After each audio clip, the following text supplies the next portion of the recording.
Hey everybody, welcome back to Weekends with a Silverfang. I am, as always, a Silverfang. And we are here again with more Phoenix Wright Ace Attorney Trilogy. Last time we finished the last episode of Justice for All. So up next, oh, by the way, I went back and played it with the whole, I messed up, for those of you who were with me last time. Forgot to get the whip. No worries. Not get the whip, give the whip to Edgeworth. I did so. It was a little more satisfactory of an ending. A little ironic what he says, though, because what he says is like, you always know. Yep. You always know, don't you, Phoenix? And it's like, no, I don't. That's awkward. So, yeah. That was that. I won't be able to continue on by hitting continue. I have to hit a new game.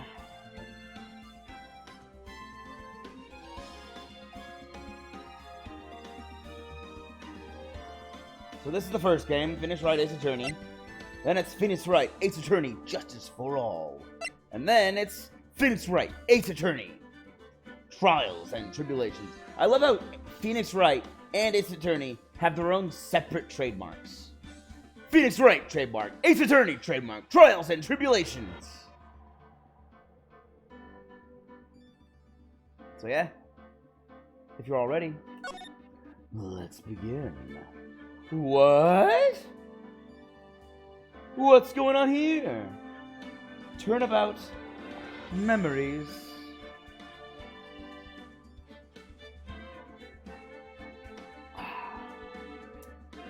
Refreshing. Let's go. Now I believe the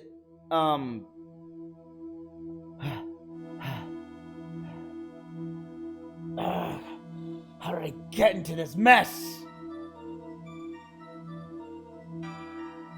Why? Why did I do that?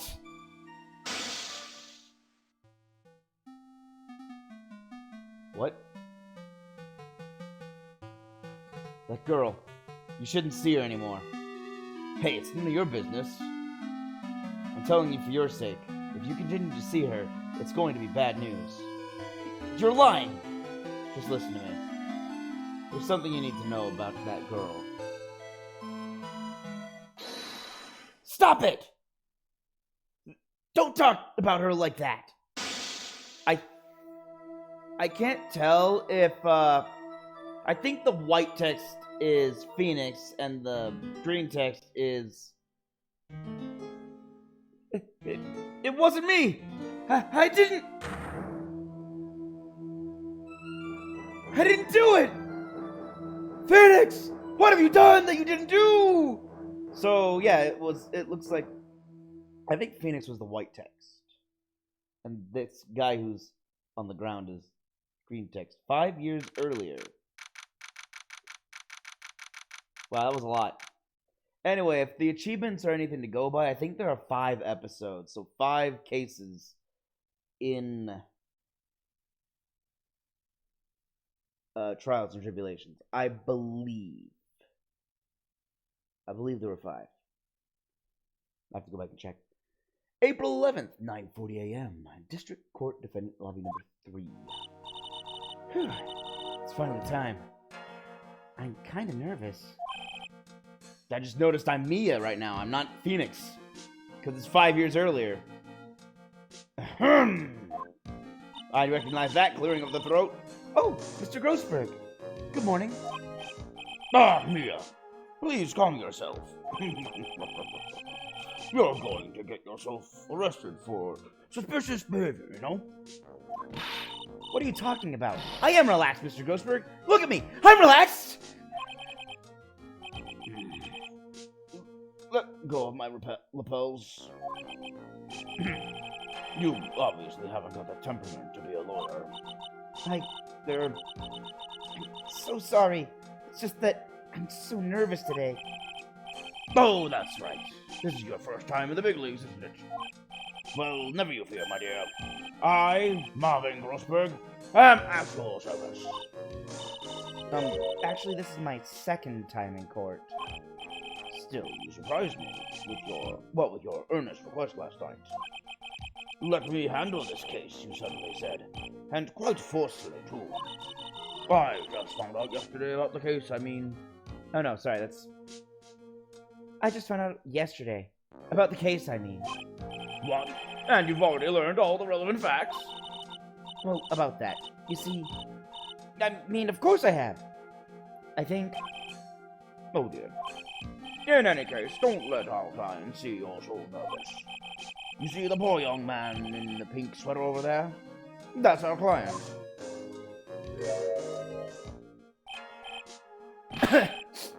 Good morning, everybody! I like how the mask... He coughs and the mask flies upon his face as he bows. Good morning. Try to keep smiling, Mia. I just want to say, I'll give it all I've got! Yep, it'll be fine! No problem!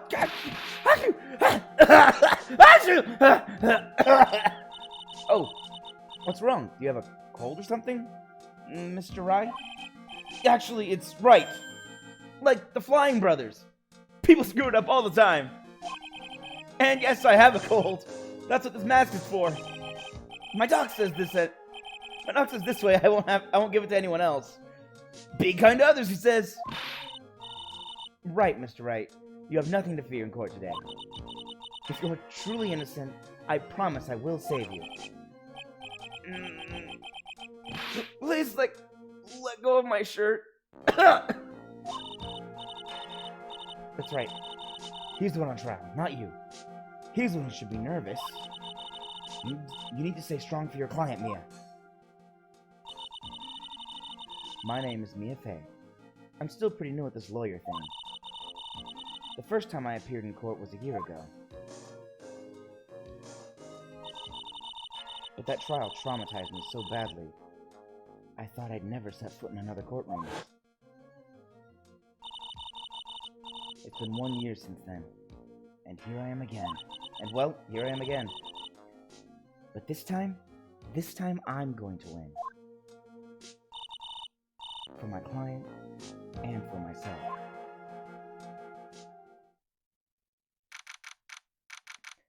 April 11th, 10 a.m. District Court, courtroom number 2.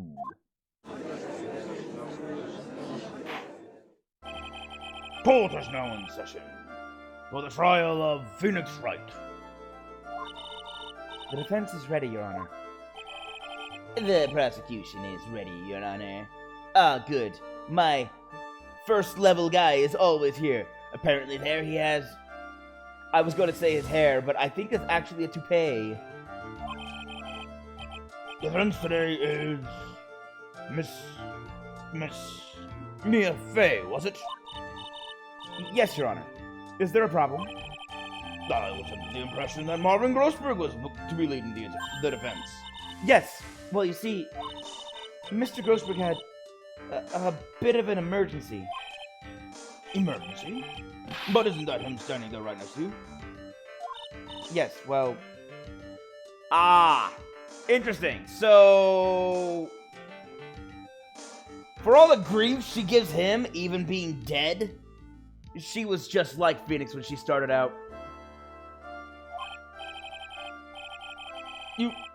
You're just a rookie. Are you sure you can really handle this? Don't let him scare you, Mia. Give him your toughest look. Of course, Your Honor. I think. Well, Mr. Payne, your opening statement, please. Well. I can't believe a veteran like me has to spend his time babysitting a new defense lawyer. You know what, now that I think about it, I think I know what's gonna happen when he loses. So, I think that is his real hair. Don't worry, little girl. It will all be over soon. What was that all about? Was he trying to trash talk me? Now then, I'd like to proceed with a summary of events on the day in question. The incident occurred on the campus of Ivy University. The murder victim was a student named Doug Swallow. He was a fourth-year student studying pharmacology. It sounds like he was a very bright young man. Yes, well, next we have a photo taken at the scene of the crime.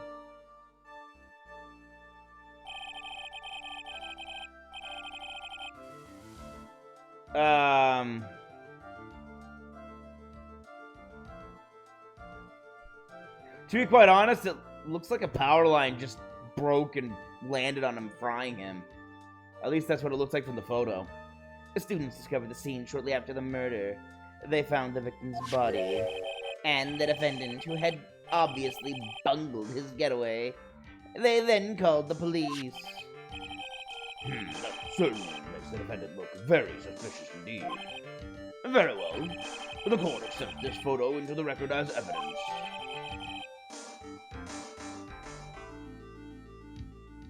It's IVU.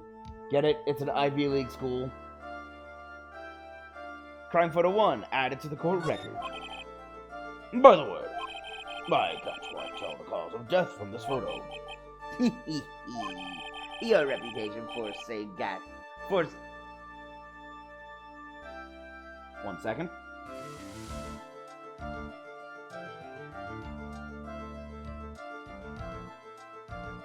One moment, please. When I find a new word, I like to look up what it means. A word I've never heard before. Sagacity. Sagacity. A man of great political sagacity. That's used in a sentence. That doesn't help me.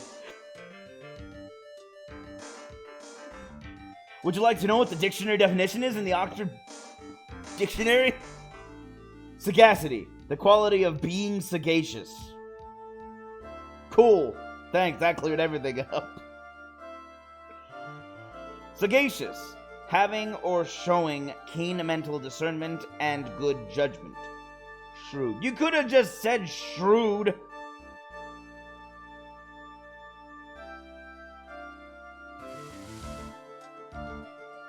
Okay, so shrewd.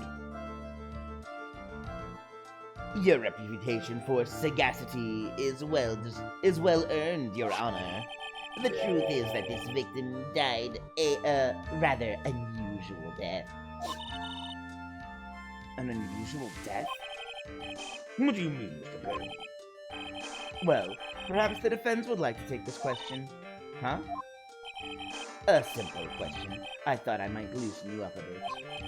I am a genteel man, if you will. What? Stand up to him, Mia. Show him what you're made of. Perfect opportunity. Well, what is it? The cause. Go on. Please say I know at least this much. I'm so sorry. I didn't get a chance to read through the whole file. My hemorrhoids are beginning to act up. Now, see here. The details of the case are filed under the cold record. But you knew that already, didn't you? I knew that, yes. The court record. I think I can see that that's not the button I pressed, so I'm just gonna follow the prompt down at the bottom right of the screen. I like how they tell you, but it's also right there. All of the weapons we need can be found in the court record. Take good care, take a good hard look at the data there, and think carefully before you answer, my dear. Yes, sir. I'll do just that. I've got to stay calm. I can't let that prosecutor get the better of me. The court record. Okay, let's take a look. Hold on, will the attorney... Okay, here we go. Court record. Well, the autopsy report says date and time of death. She didn't have time to look through 2 pieces of paper. April 9th at 3 p.m. Cause of death was a fatal electric shock. Well, duh. I can tell that from the picture. Now, would the attorney, please, for the defense, please answer the question. What was the cause of death? Execution. According to the court record, it was a fatal electric shock. In other words, electrocution. Electrocution? But how could such a thing happen? Did the murderer use a new type of super powerful stun gun, perhaps? The answer to that will become crystal clear as this trial proceeds, Your Honor. But before that, there is one more vital issue. Yes. What's that? Why, motive, of course. Flippity flip my hair. Apparently, there was some bad blood between the victim and the defendant. Bad blood? What do you mean? Oopsie, I'm terribly sorry. You're the defense attorney, so you must know all about it. I shouldn't be stealing your spotlight like this. I really don't like this guy's smug attitude. That's Winston Payne for you. He's one smooth operator, if you catch my drift. They don't... They don't call him the rookie killer for nothing, you know. He was the rookie killer? Well, ever since then, ever since Mia took him down, rookies have been killing him. Now then, let's hear from the defense. What was the source of the bad blood between the victim and the defendant? And this time I would like to see some supporting evidence. This is the first time. Evidence? I don't have any evidence. Ah, don't need to get all worked up over this. As I said, all our weapons can be found in the court record. Find the evidence you need and shove it into the old Greybeard's face. Yes, sir. Into old Greybeard's face. Mr. Grossberg, try to set a better example for the young lady. Mia, evidence isn't the only thing in the court record. People's profiles are as well. You can toggle between profiles and evidence with tab, so be sure to go over it all. Now then, let's see what you got. What was the cause of bad blood? Okay. Between Phoenix Wright and the victim. I'm just gonna guess it's her! Phoenix Wright's girlfriend dated the victim Doug Swallow up until 8 months ago. The victim, he was a 4th-year pharmacology student at Ivy University. My client, a 3rd-year art student at Ivy University. He currently has a cold. My superior at the head of Grossberg Law Offices. The prosecutor for this trial, a veteran lawyer with a little too much confidence.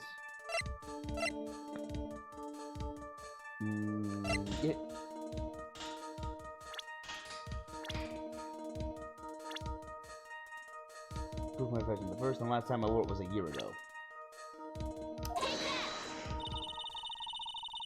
The reason for the bad blood between the two of them was this woman here.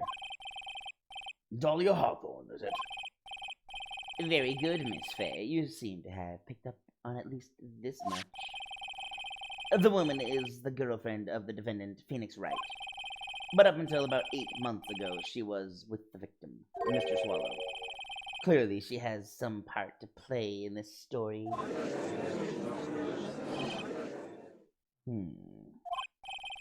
He's done it again. Before the cross-examination starts, he's already got the judge thinking like he wants. That's what all the prosecutors do. Very well, Mr. Payne. Please call your first witness. If it pleases the court, the prosecution would like to call Mr. Phoenix Wright. What? The defendant himself? Well, Miss Faye. It's fine. After all, Mr. Wright is innocent, right? The defense has no objection. Very well. The court calls Mr. Phoenix Wright to the witness stand. You normally don't want your defendant on the witness stand. Witness, please state your name and occupation. Oh, yes. My name is Phoenix Wright. My job is, well, right now I guess I'm a suspect. No, he means what you did before you were arrested. Oh! Achoo! Achoo! Achoo! I was a university student. Mr. Wright, you understand that you are suspected in the death of your fellow student. But I didn't do it! I'm innocent, I tell you! Master, I'm telling you I was...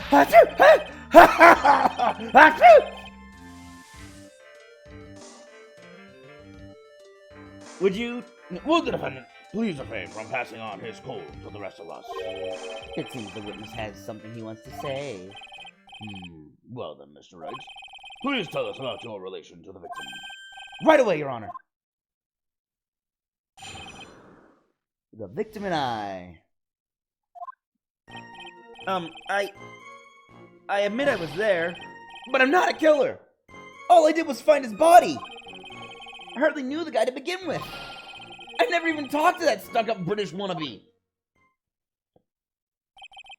How'd you know he was a British wannabe? I see. So you hardly knew the victim? Right. Like I said, I'm not a killer. Looks like the judge understands. You're being naive, you know. Huh? It seems that you've forgotten one small thing, young lady. I'm a prosecutor. And what would that be? This witness still has to undergo something called cross-examination. Cross-examination? He's right. And it's the defense's duty to carry out the cross-examination. The purpose is to determine if the witness's testimony contains any contradictions.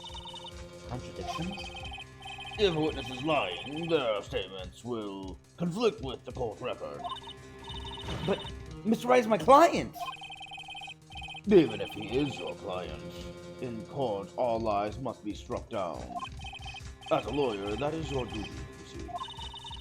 What does he mean by that? Is he saying that testimony just now, that there was a lie? A contradiction? Now then, your cross-examination, if you please. Miss Vey. Please, Mr. Wright, tell me you haven't been lying. You wouldn't do that to me, would you?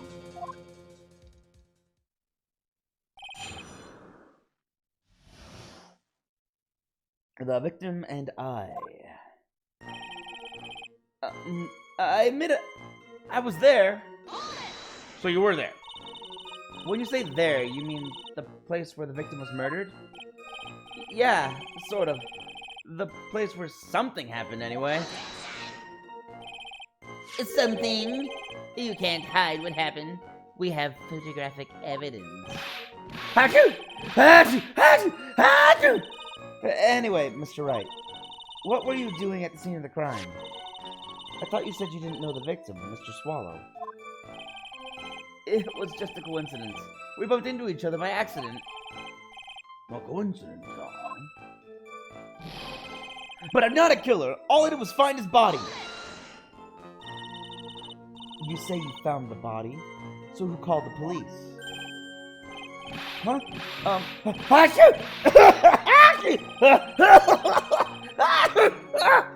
Unfortunately, it was some other students that notified the police. Other students? That's correct. They were witnesses. Witnesses who saw the defendant standing there next to the body in shock. Well, he was in shock. I don't think he killed him. What? What? Mr. Wright, is this true, Mr. Wright?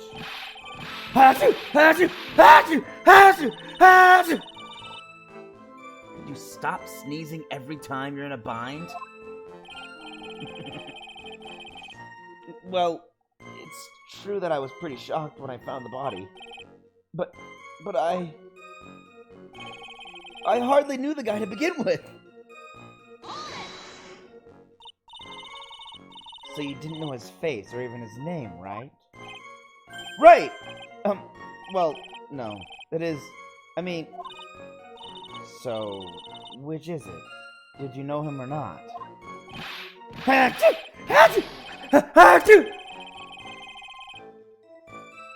Now, see here! You can't avoid answering the question by sneezing all day! Well, I guess I did know his name.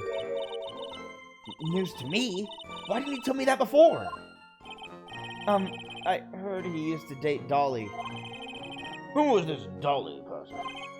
Ah, yes, that would be the defendant's lover, Miss Dahlia Hawthorne. Oh, I see. Ah, young love. So bittersweet. But that's all I knew about him! I never even talked to that stuck-up British wannabe! Mr. Wright, you stated the following in your testimony. I hardly knew the guy to begin with. That's right. I mean, why would I even... But that doesn't sound right. If you hardly knew him, then why would you say that the victim was a stuck-up British wannabe?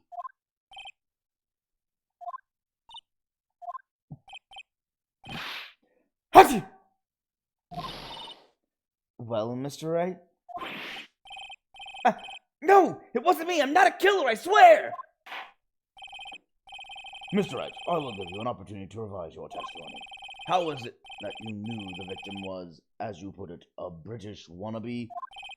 Yes, well... He was always walking around with a huge Union Jack on the back of his shirt. Okay, that is clearly a Britophile. Well, my dear, what do you think of... Wait, do you think you can manage on your own from this point? I can handle it myself. 1 year ago, I was in a courtroom just like this. I can do it. I can handle this myself. You mustn't try to bite off more than you can chew, Mia. I'll be fine. I know what I have to do. Remember, you can always press him to get more information. Oh, and one more thing. When you're going to state a contradiction, make sure you present some definitive proof. Okay, Mia. One more time. From the very beginning of his testimony. No! Let me...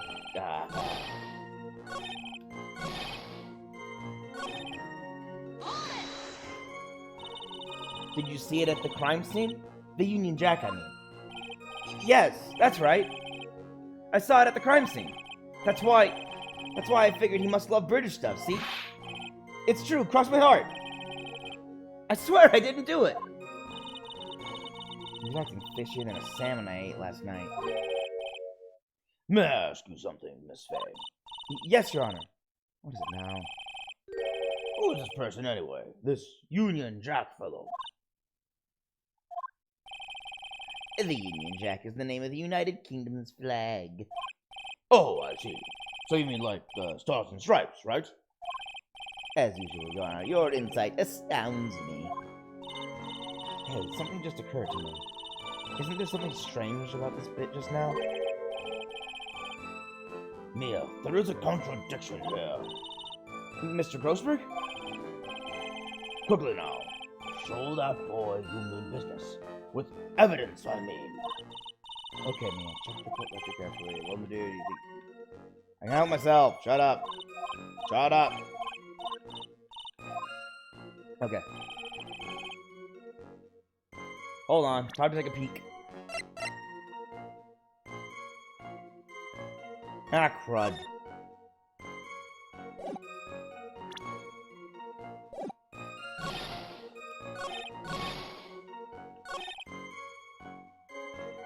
Okay, here we go.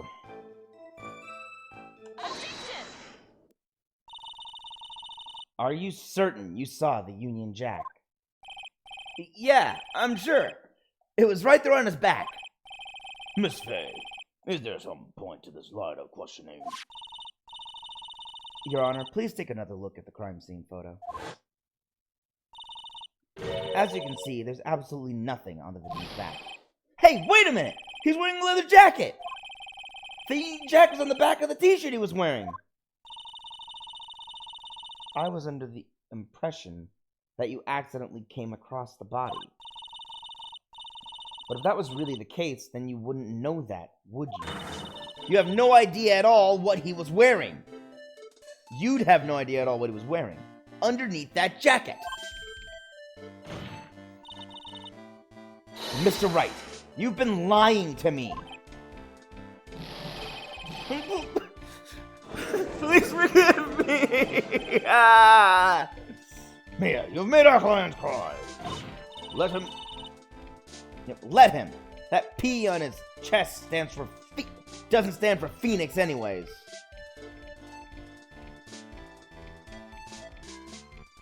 What? You mean his name? I can't believe I trusted him. Mr. Wright was all wrong. That was an impressive bit of cross-examination. Thank you for uncovering the defendant's lies for me. It's quite clear that this man did not simply stumble upon the scene of the crime. Uh-oh. Did I go too far? By the way, Mr. Wright, you seem to have a rather bad cold. Have you taken any medicine for it?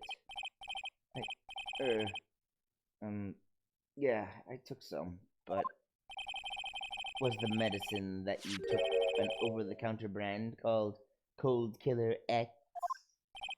Yeah, that's right. It kills colds good. Hey, wait a second. How did you know I'm a big fan of Cold Killer X? Why are you a fan of it? Would you happen to know to have that medicine with you right now? Well, actually, I seem to have lost it somewhere. You lost it? Does this even have anything to do with the case? Mr. Wright, shall I tell you where your cold medicine is right now? Huh? Your Honor, I'd like you to take a look at another photo from the crime scene. What's this? In the victim's hand, it's Cold Killer X! Yes, but even I've got a bottle of Cold Killer X in my apartment. I'm sorry, but I'm afraid that argument won't work. There's no doubt as to who this bottle of Cold Killer X belongs to. Especially since Mr. Wright's fingerprints are all over it. What?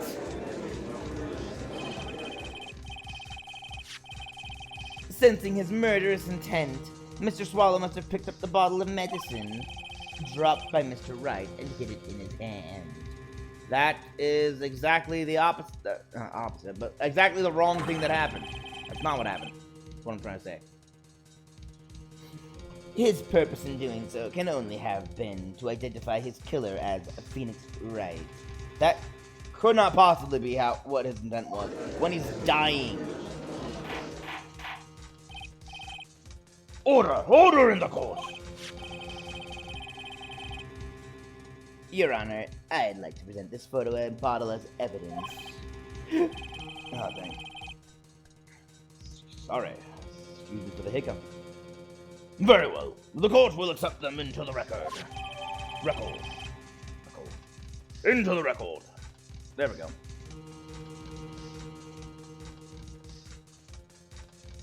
The victim's watch stopped at the time of death. Because he was shocked. Found close in the victim's hand, covering Wright's fingerprints.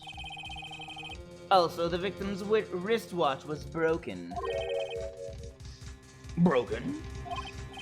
Yes, it ceased functioning when a large wave of electricity passed through it. Well, Mr. Wright, do you have some kind of explanation for all of this?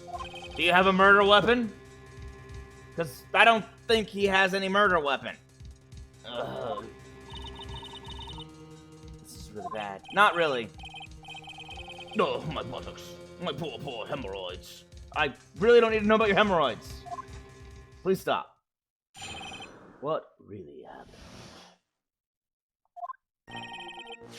Truth is, I went because he called me. He was in the pharmacology department, so we agreed to meet at 2:45 behind that building.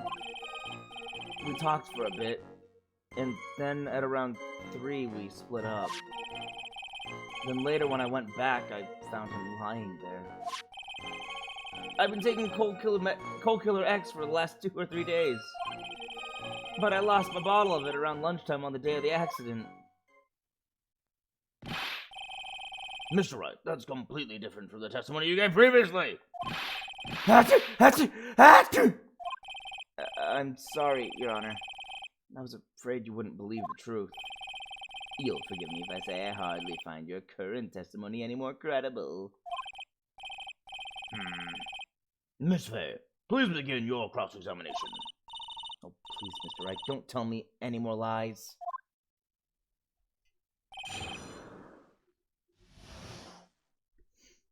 What really happened? The truth is, I went because he called me. Had you ever met the victim before then? No, never! But that day he called me up and told me he wanted to talk to me about Dolly. And this Dolly person is... My, it's kind of embarrassing. She's my, sweetheart. What was that for, Mia? Oh, I'm so sorry. I just felt like slapping something all of a sudden. She's my... That's so weird. Why? That's so freaking weird. She's my sweetheart. Slap! Why? Dahlia Hawthorne was also the lover of the murder victim Doug Swallow. Before she met Mr. Wright, that is. So it was one of those nasty love triangles, I see. He was in the pharmacology department, so we agreed to meet at 2:45 behind the building. Was it Mr. Swallow who indicated you should meet at 2:45? Yeah, and we were both there right on time. You said the victim was in the pharmacology department, correct? Yeah, he was studying how to manufacture and improve pharmaceuticals. Everyone called him the alchemist of IVU. An alchemist? I see. I gotta admit, it was a little suspicious. He had a whole laboratory and everything. It was filled with chemicals and strange machines that run on high voltage electricity. Oh, how fascinating. He sounds like he was quite an ambitious young man. What do I do? Maybe I should ask him for some more details? Yeah. Sure, why not? So you're absolutely certain that you met at 2:45? Yeah, pretty sure. That's the time class ends. But they're always doing experiments, so it doesn't matter much.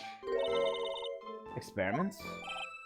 Yeah, those pharmacology guys are always in the lab whipping up something. Well, it looks like he's right about the time anyway. Witness, let's go on with your testimony. Hold up.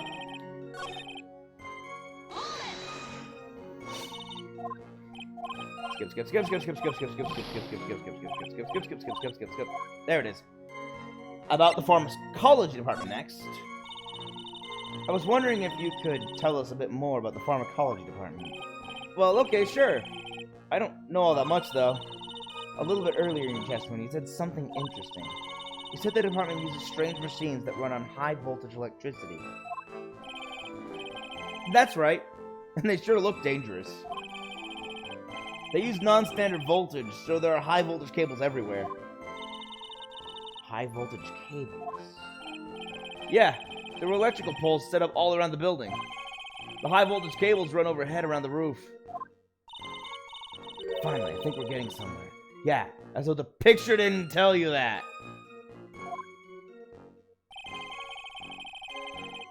We talked for a bit, and then at around 3 we split up. So what was it you were talking about? You know... that maybe we should hang out again sometime. Hang out again sometime? I wish that were true. Yeah, that's not what he was talking about. We all know this. And later when I went back, I found him lying there. So you say you went back? Yeah. That's when I found the body.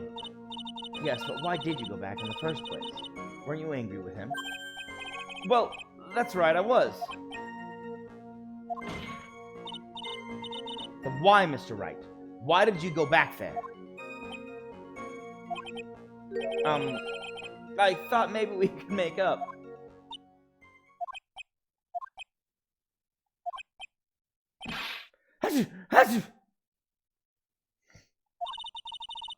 Judging by the atmosphere, I'm pretty sure no one is buying this. Yeah. I've been taking Cold Killer X for the last 2 or 3 days. It's rather unusual to catch a cold this time of the year, isn't it? Yeah, I always get a little careless when the weather starts to warm up. I guess I shouldn't sleep with the window open this early in spring, huh? I suppose common sense is not always common. It is not. So, did anyone else know that you were taking cold medicine? Well, I always took one after meals, so I'm pretty sure all my friends knew about it. But I lost a bottle of it around lunchtime on the day of the accident. Well, Mia. Oops, dang it. But still, we can't have him continue to spell nonsense. I know, but what can I do? Well, I'm certain he must still be hiding something. Right now we need more information. I know. I meant to press him on this. I just skipped past it on accident. On the day of the incident, what did you do for lunch? Huh? What does that have to do with anything? You can never be too sure. I always eat with Dolly. Just the two of us. Dolly's homemade lunches are just the greatest. Her mini omelets are magically delicious. Does she put Lucky Charms in them? Ouch! Why did you punch me in the jaw? Oh, I'm so sorry.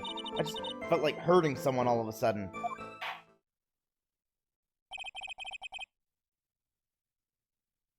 But I think that's enough for now. So the defendant and the victim met at approximately the time of his death. And then the defendant returned to the scene for some unknown reason.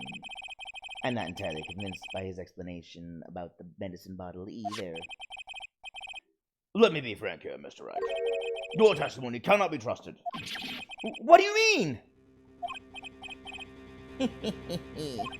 I knew it was too much work for a little girl. However, there is one mystery that still remains. There is, Your Honor. How the murder was carried out, of course. Just how was the victim electrocuted? I don't believe the murder weapon has been produced yet, correct? Thank you, Your Honor. Well, that is... You are correct, Your Honor.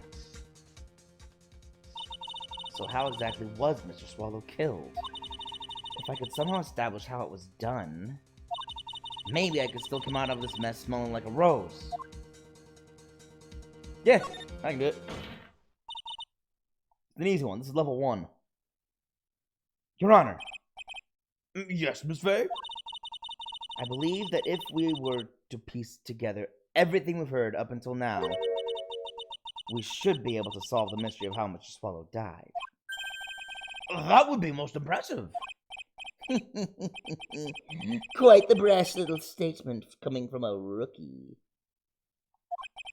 But even a beginner like you must understand the basic rules of the court, yes? An attorney must be able to substantiate their arguments with evidence. Of course I know that.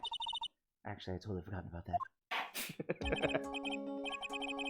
Now then, Miss Faye, let me see what you've got. Show me how you believe the victim was electrocuted.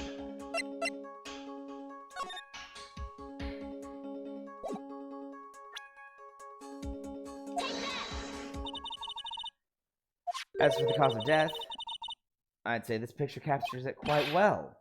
What? It does? But there is nothing that even remotely resembles a murder weapon here. I'm afraid the defense is going to have to explain this in a bit more detail. easy. Miss Faye, where exactly is this photo? In this photo is the murder weapon. Right here. Well, naturally, it's right here. That's... What is that? A severed electrical cable, I believe, Your Honor.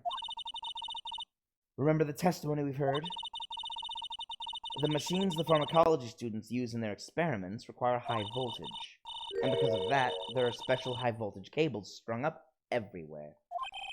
So then, the high voltage cable... Yes, the high voltage cable is the cause of death.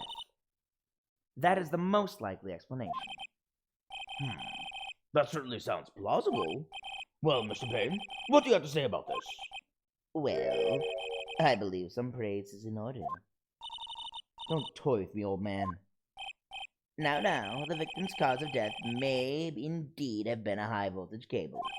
However, I want you to think about what that really implies. The only one who had the opportunity to use the cable as a murder weapon was the defendant. Achoo! That much is certainly true.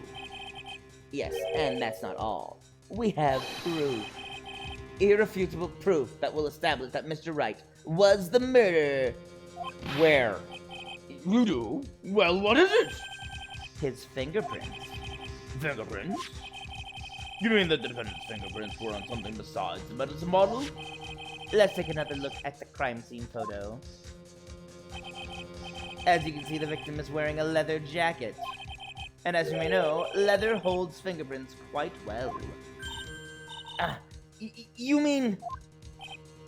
Yes, it was quite clearly imprinted on the chest area of the victim's jacket. The palm print of the defendant's very own hand. What? I can only think of one way Mr. Wright could have left a print like that. Intent on murder, he squarely pushed the victim towards the severed electrical cable. Order! Order! Order! That's enough! I think we can conclude there is no reason to continue with this cross-examination. Stick a fork in us. We are done. Mr. Grossberg! My hemorrhoids never lie. The show is over, Mia. I knew that boy was guilty the first time I saw him. No, you're wrong! Mr. Wright is innocent. No further evidence is required to convince me of this man's guilt. Your Honor! At this time, I am prepared to render a verdict in this case.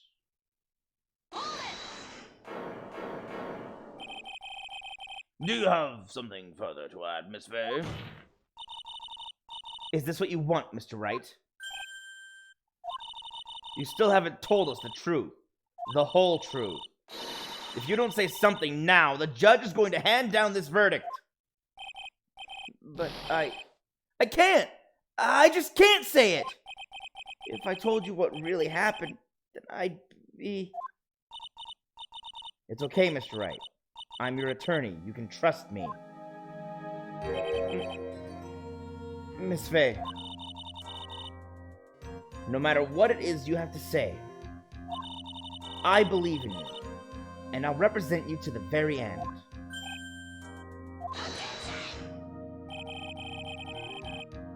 We've already established the defendant's guilt. There's no further need for him to say anything. Wait a minute!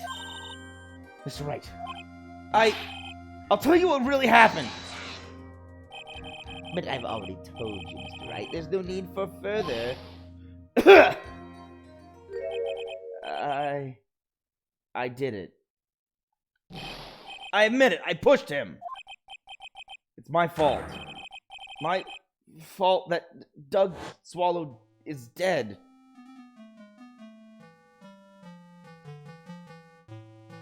That girl. You shouldn't see her anymore. Hey, it's none of your business. I'm telling you for your sake. If you continue to see her, it's going to be bad news. You're lying! Just listen to me. There's something you need to know about her, about that girl. Stop it! Don't talk about her like that!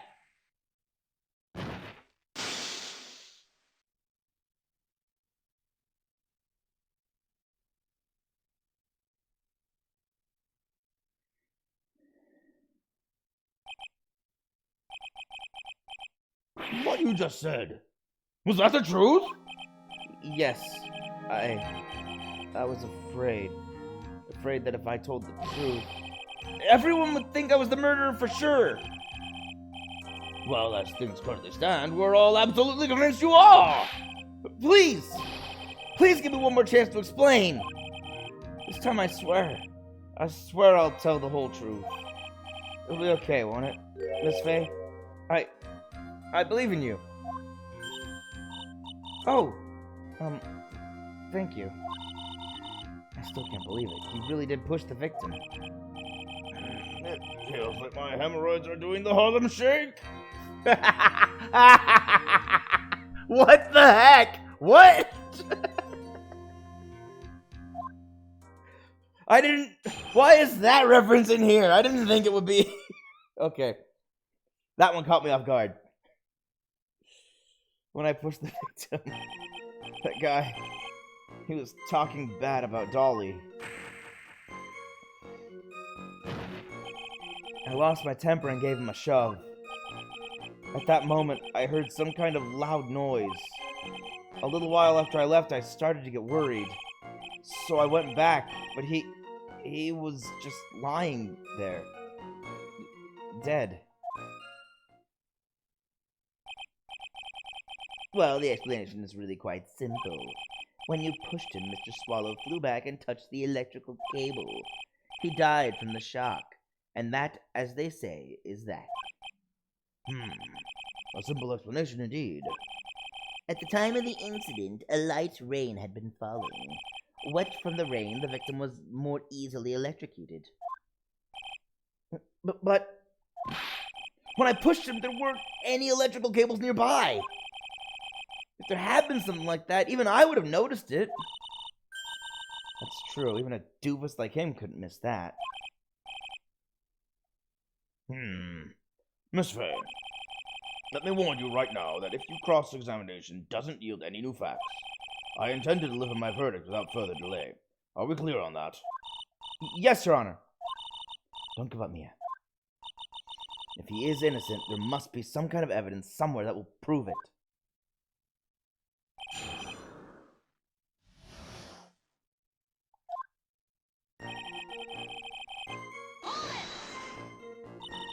So what kinds of things did Mr. Swallow say to you? He said all sorts of terrible things about Dolly. He said that she was a bad girl.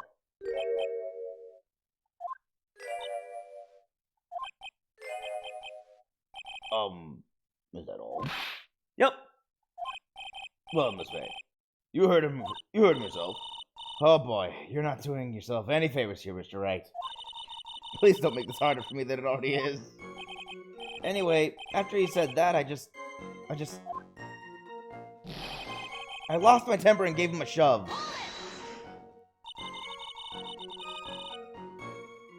Can you tell me about what happened in a little more detail?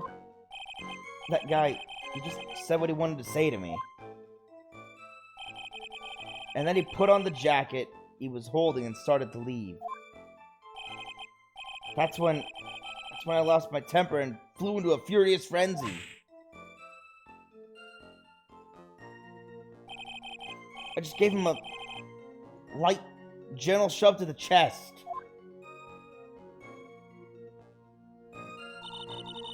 And when you did that, there was no severed cable anywhere to be seen? Right, there was nothing like that at all. But is it possible that you merely overlooked it? Well, I guess it's possible. What are you doing? Don't let that guy steamroll over you like cheap asphalt. I believe what's important here is the moment the push occurred. Let's continue on with the testimony witness. At that moment, I heard some kind of loud noise. A loud noise? And what would you say that loud noise was, Mr. Wright?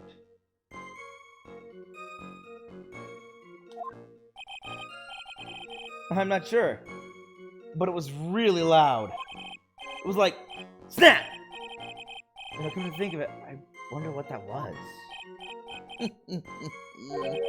Clearly, Your Honor, it was the sound of the victim being electrocuted. You're not qualified to decide that. What should I do? I'm treading on some dangerous ground here. Ask more details. Mr. Wright, that loud noise you heard may be extremely important. So try to remember what it was. How do I put it? It was like a sharp crack. Ah! Could it have been? Yes? Could it have been? Hurry up and tell us! When I pushed him, he dropped the umbrella he was holding.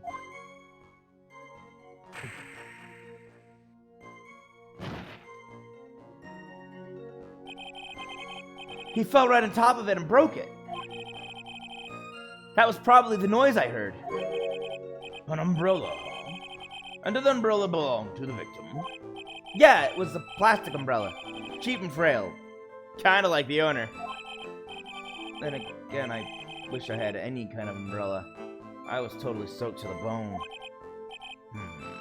Miss Faye, what do you think? Is there something important in that testimony just now?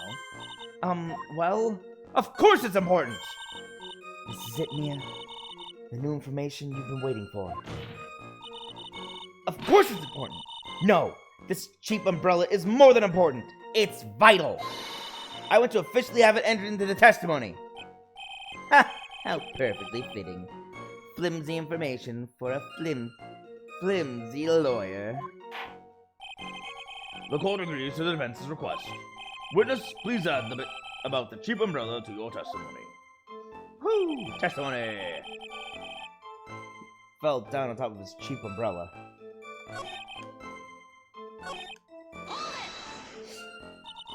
So Mr. Swallow fell on top of his umbrella?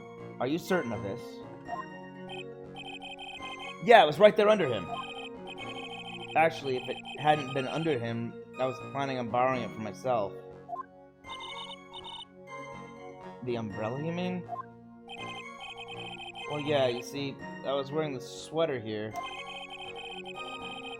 Dolly stayed up late for nights at a time knitting it for me. I didn't want the rain to dampen the handmade symbol of her love. Oof! My stomach is not to be using your personal soccer ball, Mia! Ugh, my hemorrhoids! I'm so sorry. Continue on with your testimony, witness. A little while after I left, I had started to get worried. I know what I have to present. I'm just going to go through the rest of the evidence. Or the rest of the cross-examination. After you shoved the victim, did you leave the scene right away? Yes, I did! I admit it. I was furious! You left without even checking on Mr. Swallow's condition. Well, yeah. Like I said, I got worried about him later. So I went back. But he was just lying there. Dead. At that time, did you see anyone else at the scene of the crime?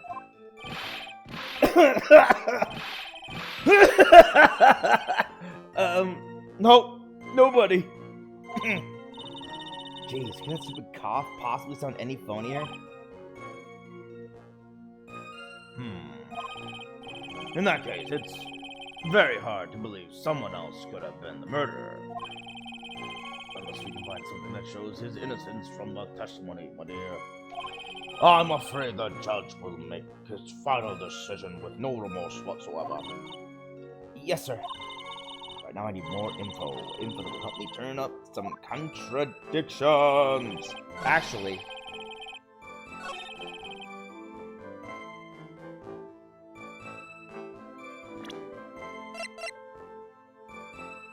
Present! Why didn't you testify about that umbrella from the very beginning?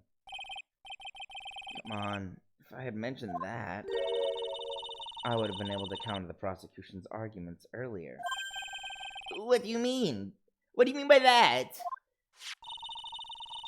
Take another look at the crime scene photo. It was broken. According to Mr. Wright, the victim fell on top of his umbrella. However, if you look closely, the umbrella is nowhere near the victim. Actually, it's by the electrical pole. You're absolutely right. The conclusion here is obvious. After the defendant left, the victim moved from where he fell. In other words, after he was pushed by the defendant, Mr. Swallow was still alive. No! Order! Order! Order! The victim. He moved? Mr. Payne, the umbrella in this photo, where is it now? Well, it was collected by the police at the crime scene. I want it presented as evidence immediately. The umbrella. Okay, owned by the victim. Found broken near an electric pole at the crime scene. But the umbrella could have simply been blown there by the wind. According to the testimony, the victim fell on top of the umbrella. There's simply no way it could have been blown there by the wind.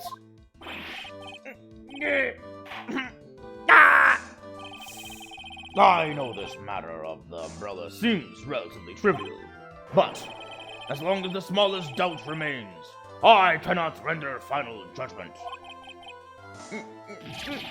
No!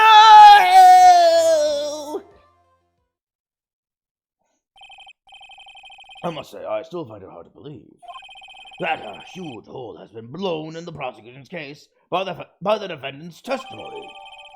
The victim fell off his umbrella. There was a loud sound when this happened. Well done, Mia.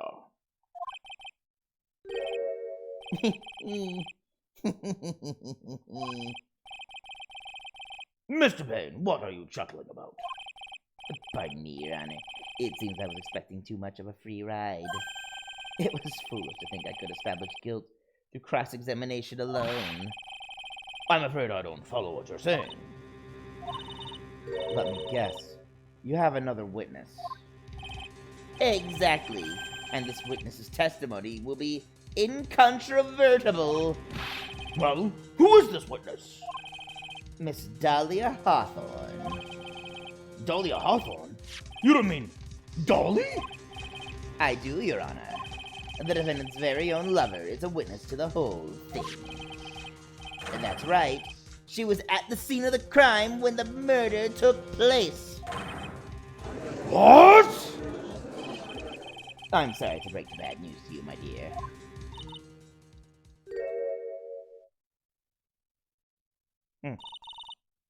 Bad news? You couldn't be more wrong.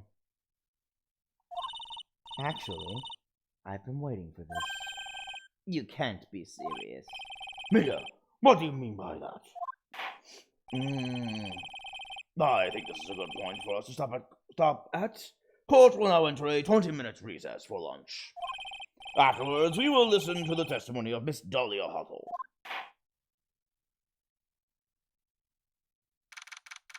April 11th, 11:52 a.m. District Court Defendant Lobby Number 3.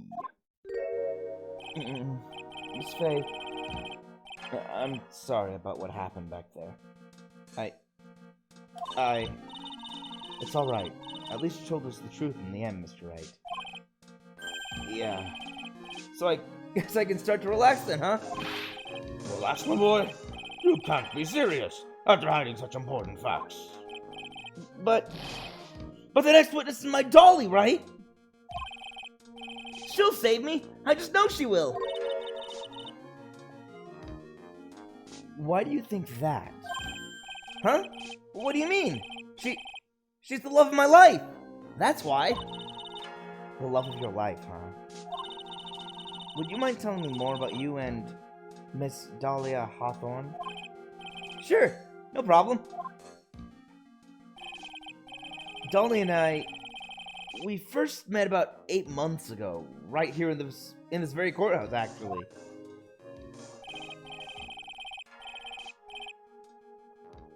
Actually, I'm studying to be a lawyer on the side.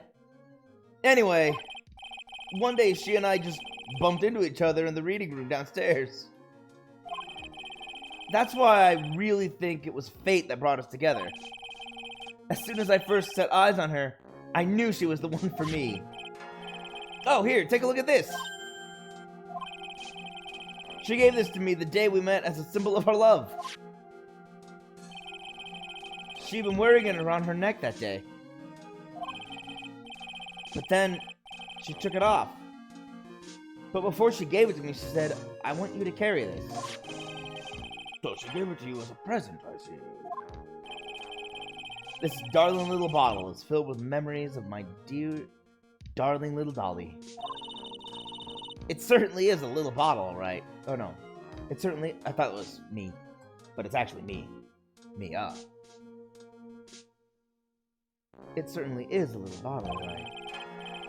It makes me so happy. I show it to everyone I meet. I want to share my happiness with the whole world. A small bottle necklace given to Wright on the day they met. He shows it to everyone. Anyway. So after that, you and Miss Hawthorne started dating? Yeah! But she's so shy. Every time I see her, she always says the same thing to me. Please give it back now. What a strange girl. Asking for a present back like that. By the way, Mr. Wright. The day you first met Dahlia Hawthorne 8 months ago. It wouldn't have happened to have been on August 27th, would it? Huh? Yeah, it was! But how did you... This happened on August 27th, right here in this courthouse. What's this? A newspaper clipping? Let's see... Murder in the courthouse? Murder? What are you reading there? Let me see that. Oh, I see. Mia, I think I understand what you're trying to say. And I think I understand why you suddenly took such a keen interest in this case. You believe there is some connection between these two cases. Am I correct? Am I correct? Oh, dang, I keep going into judge voice with this guy. Am I correct? Yes, okay, yes. Oh, yes, yes, there we go. Speak more in the back of the throat, right in the back of the jowls. Constantly clearing his throat. An article from August 28, almost 8 months ago. I hope you don't mind, Mr. Ghostberg. I need to finish this myself. Ah, yes, but I'm afraid what you have will not be enough, my dear. I'll go and have a look at the downstairs reading room and see what else I can find. Thank you.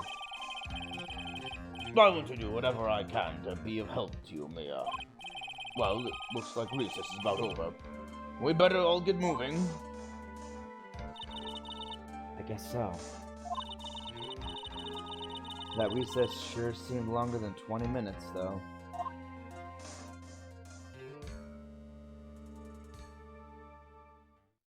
To be continued. They really updated the music for the third game. It's kind of weird. Like, I'm so used to the old music that it's very weird hearing different music completely. Yes, though. Save. Save.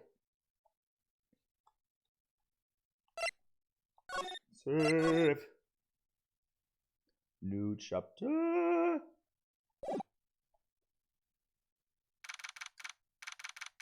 April 11th, 12:13 p.m. District Court, courtroom number 2.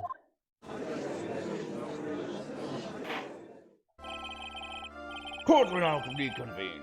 Mr. Payne, please call your witness. This next person is someone who witnessed the crime as it happened. The prosecution calls Miss Dahlia Hawthorne to the stand.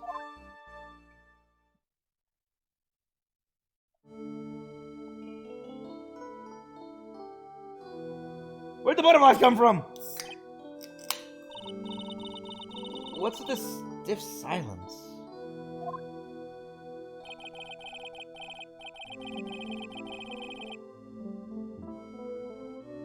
In my long career as a judge, I have been deceived by many witnesses. It's my job to doubt, to take no one at their word. But in your case, I must admit that you radiate a complete glow, a glow of complete sincerity. I can't believe he actually said that. Oh, now then, witness, could you please state your full name?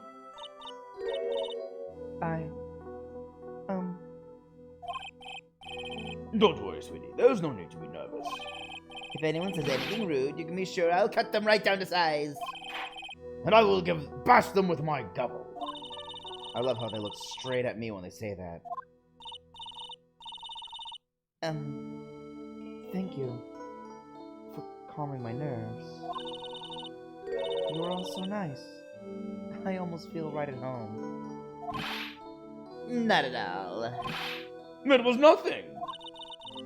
If we may move on now, what is your full name and occupation? My name is Dahlia Hawthorne. I'm a junior in literature at Ivy University.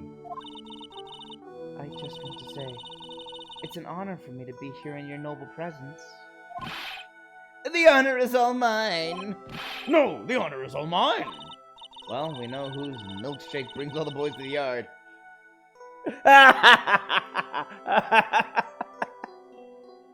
Wow! Ladies and gentlemen, a product of its time.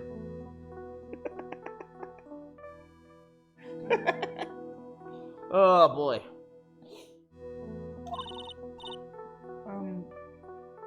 Sir? Is there something I can help you with? You just go on and say whatever's on your mind. I'm sure that there must be some kind of mistake. Feeny wouldn't kill anyone. I just know it. Yes, yes. I can see why you'd say that. She's gonna be a tough witness, all right. It only took her 12 seconds to wrap them all around her little finger.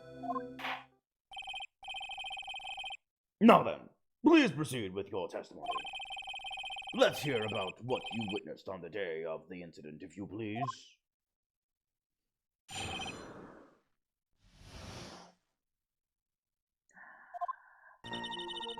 I had been planning to go back to Feeny's place after class was over. Feeny and Dougie, they were talking behind the building. Then suddenly, Dougie got all wobbly and just collapsed. That's completely different from... Okay, well, what's she...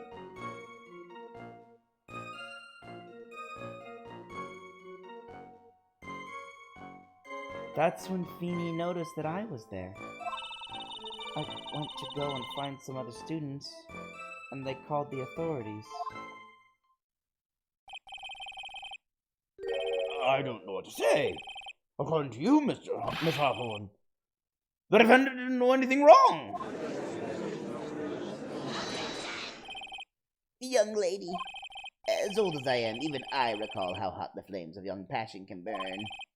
Nevertheless, it is my job to discover the truth. Please tell us the truth. But I would never. That's more than enough, witness. I won't allow this to continue. What do you mean by that? Please, just let me proceed with my cross-examination, Your Honor. I, for one, don't plan to win my case on a bunch of paper-thin lies. You haven't changed a bit. Miss Faye? What's this? So you two are acquainted? Yes. We've met before. Once.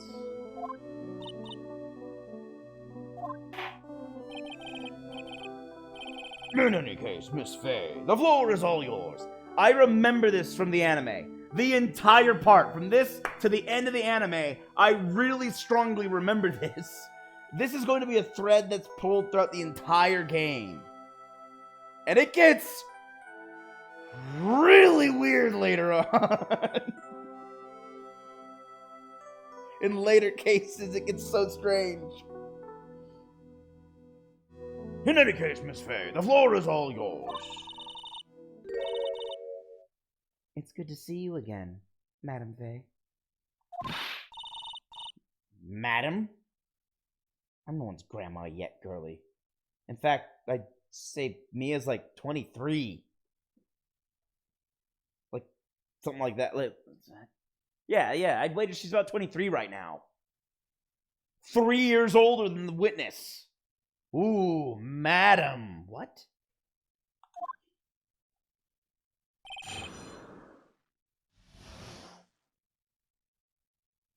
What I witnessed. I had been planning to go back to Feeny's place after class was over. Now, unless I'm mistaken, Feeny, I mean Mr. Wright, is in the art department. If that's the case, then what were you doing by the pharmacology building? Well, I'm in the literature department. I'm studying Japanese Senryu poetry. Oh, how wonderful! It's that humorous yet satirical take of haiku, yes? Nothing left to do. When a man reaches this age, sleep is his best friend. That's supposed to be poetry? Sounds more like a midlife crisis. For me to get to the art department, I have to walk through the back area. Ah, yes, I see. That makes sense. When I want to enter the courthouse, I always walk through the front doors. How else would you enter? Teleportation?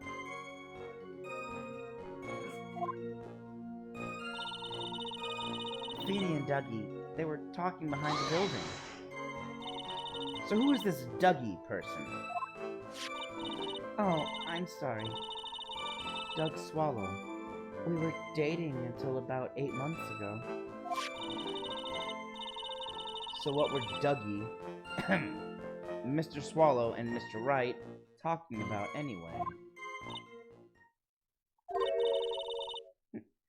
How can you be so mean? I would never eavesdrop. I wasn't raised to be so rude and unrefined. That's right, Miss Faye. I expected that to be the judge. That's right, Miss Faye. Don't drag the witness down to your level. Why am I being demonized here? Please go on. What did you see next? Then suddenly, Dougie got all wobbly and just collapsed. Are you saying that the victim just collapsed on his own? Yes. In other words, the defendant never touched the victim. Is that right? I was watching the whole time. Feeny never did a thing to Dougie. If I press her for no good reason, I know the judge will just get angry with me. So what should I do about her testimony just now? Leave it alone for now. I suppose the statement works in our favor for now. I'll hold off on looking into any deeper until it's necessary. Very well, young lady. Please go on with your testimony. I'll come back to that one. I want that to be my next one. The next thing I inspect. Well, that's when Feeny noticed I was there. And what did Mr. Wright say when he saw you? I'm sorry. I was so flustered that I really don't remember. Please forgive me. You don't remember? Well, that's common enough. Sometimes I can't recall a sentence I passed only minutes prior. Please, someone, anyone stop him before he gets hurt. By me. Please don't hurt the judge. It won't be good for your case. I went to go and find some other students, and they called the authorities. Okay, here we go. Time to go present evidence. Or rather, to push them present evidence. When you say students, do you mean the students from the pharmacology department? Yes, they're all very fond of their drugs. Please try to stay on topic. So, to find some pharmacology students, you went to the labs, correct? That's what I was planning to do, but in the end I wound up not going. A group of about 10 research students came running out of the building entrance. Somehow they all seemed to know what was going on. The students knew what was going on?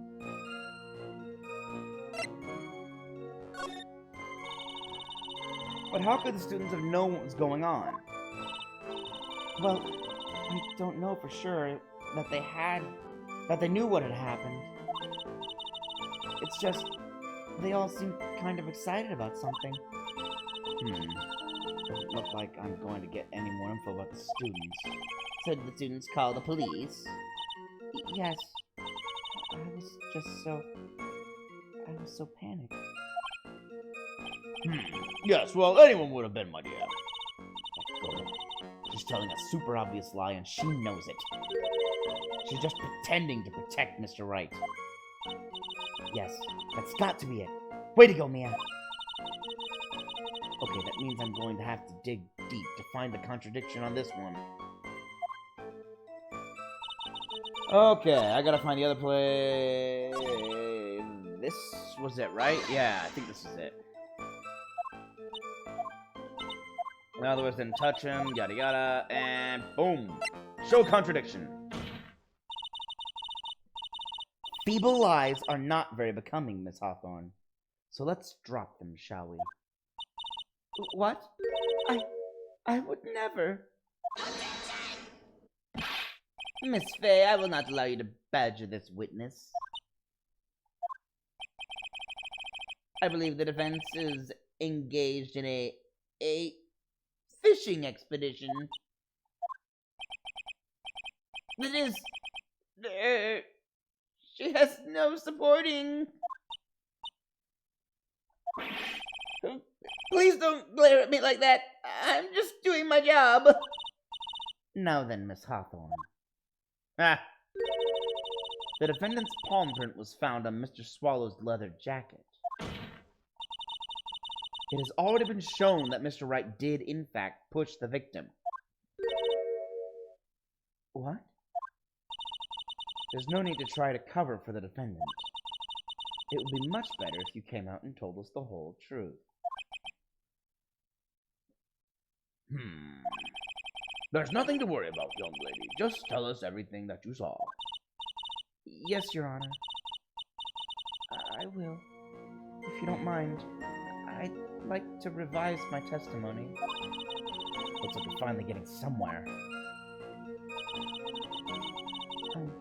Actually, I didn't see the moment he pushed Dougie.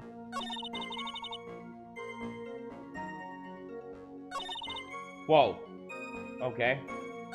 It didn't look like they were fighting, and I didn't hear anything unusual either.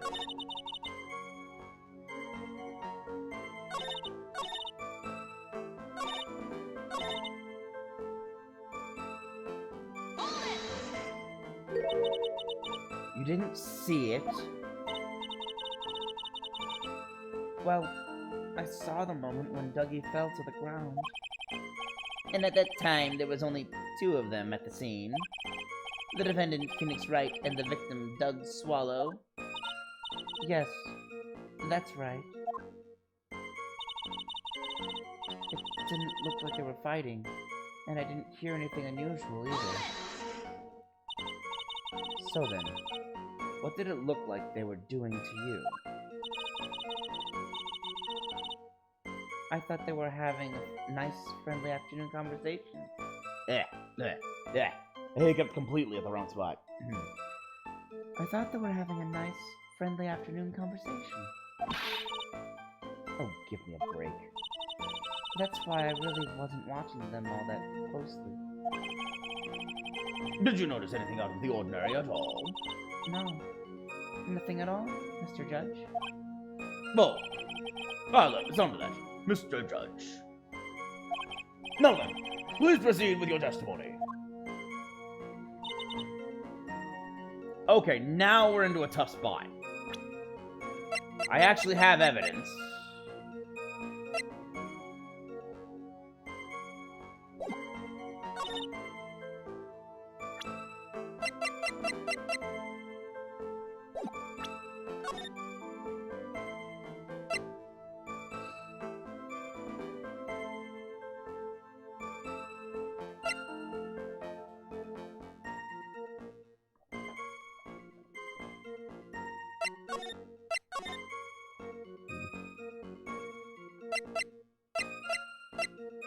Man, I sure wish there was a way to delete old files. Maybe there is. Hold on. Nope. Okay, cool. Lovely.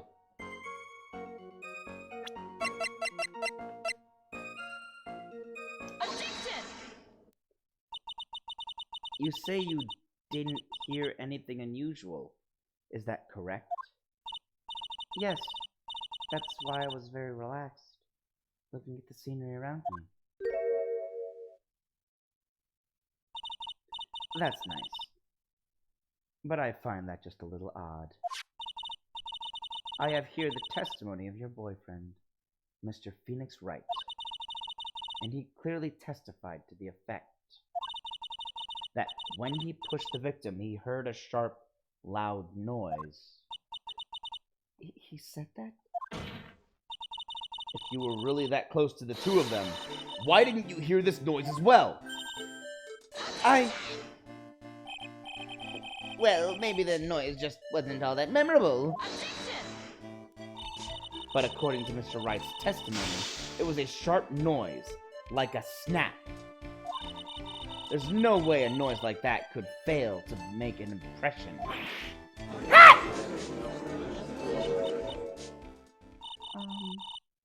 May I have a moment to answer? By all means. I know the reason why I didn't hear the noise. You see, the truth is, I had my headphones on, and I was listening to music at the time. Headphones? You mean both of your ears were covered? The rain was just beginning to let up, but it seemed as though Thor wasn't ready for his fun to come to an end yet. So the sky continued to flash and rumble. Thunder and lightning, huh? Yes. I'm afraid of the sound of thunder, so I put my headphones on to block it out.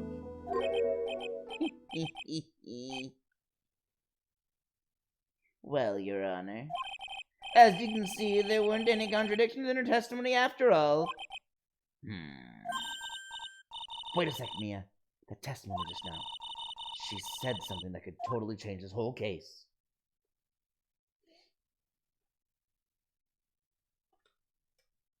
She didn't hear anything. That could change the whole case. In the prosecution's favor. Listening to music. Honestly, I think it's that there was lightning. Let's go with that. Your Honor, there is a problem with the witness's testimony. What do you mean? Didn't you notice? She said there was lightning, correct? Yes. What about it? Well, lightning is actually a large discharge of electricity in the atmosphere. Am I right? Now's not the time for a science lesson, Miss Fay. Yes, Your Honor. Anyway, since the cause of death was electrocution, isn't it possible that the victim died from being hit by a bolt of lightning? Oh! Why'd she flinch like that? Yeah, why did Dolly get all tense?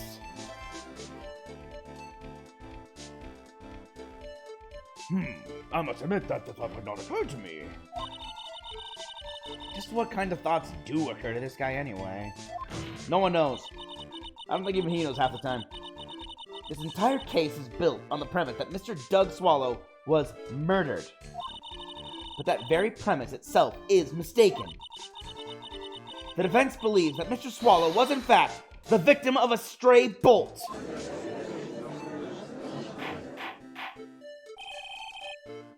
It appears the defense may be onto something. Could it be that the death was actually accidental? Alright, you did it, Mia. How about taking that not guilty? Okay, I was just objected.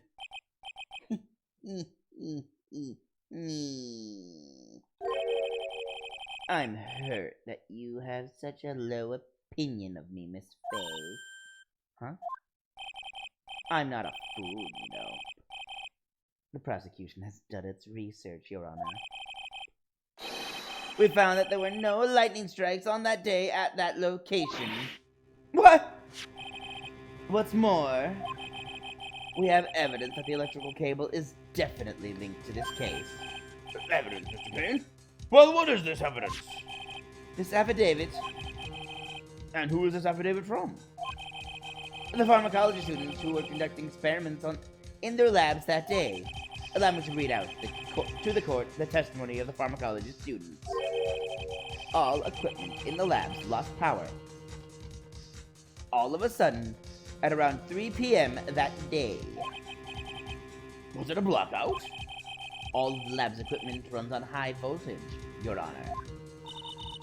So you're saying the equipment lost power because... Precisely. They lost power because of the severed electrical cable. The power outage occurred at approximately 3 p.m. Which fits with the time of death listed in the autopsy report. Exactly. In other words, the victim died as a result of touching the severed electrical cable. According to the students, the cables were very old. They were planning on having them replaced in the near future. I see.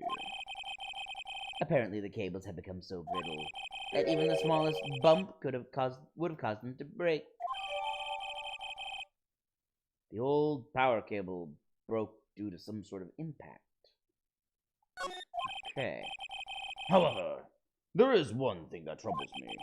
If the cable could have been broken by any small bump, then it wouldn't have snapped if it had been... Then wouldn't have snapped if it had been bumped into, correct? Well, I suppose you could say that. Miss Fay, do you have any thoughts regarding the cause of the severed cable? Your Honor. I don't like how this is looking one bit. I have to come up with something to try to regain some momentum. If it pleases the court, the defense would like to state its opinion.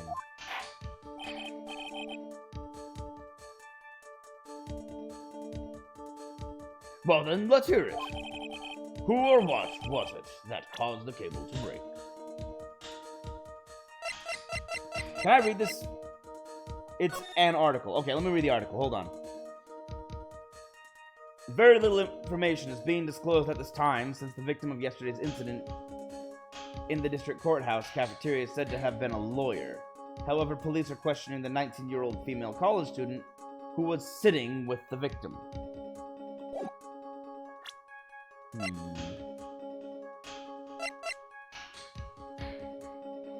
Some sort of impact. He landed on the ground.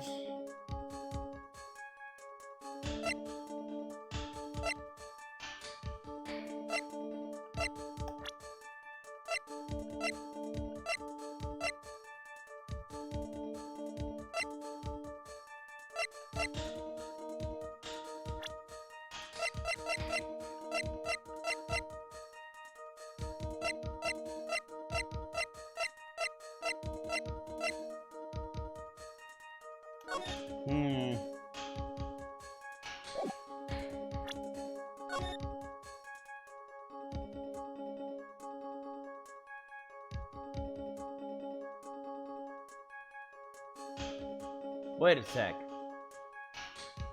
It's a little hard to tell because the watch is upside down. But doesn't that say 3:05?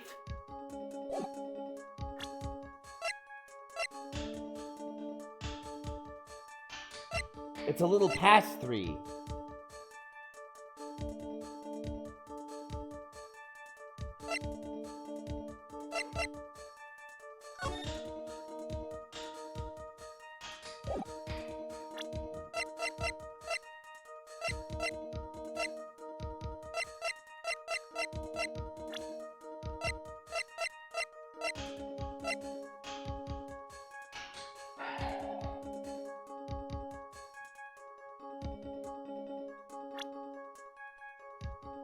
Who was it that caused the cable to break?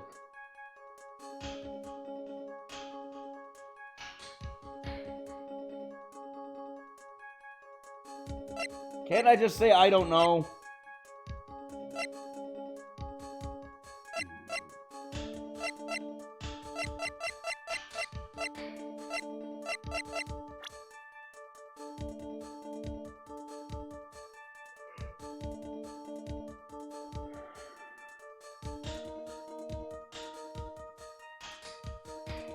You did!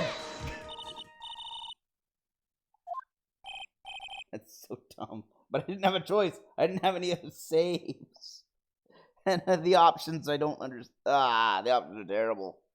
Well, Your Honor, I believe that the only thing that is not is the money out of it. That was one of your best lines yet, Your Honor. That was harsh. Okay, hold up. Save here. Please, Your Honor, give me one more chance. Let's hear it. Try again!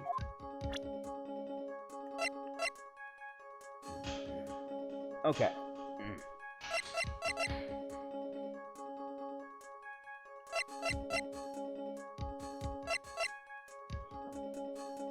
Some sort of impact at 255.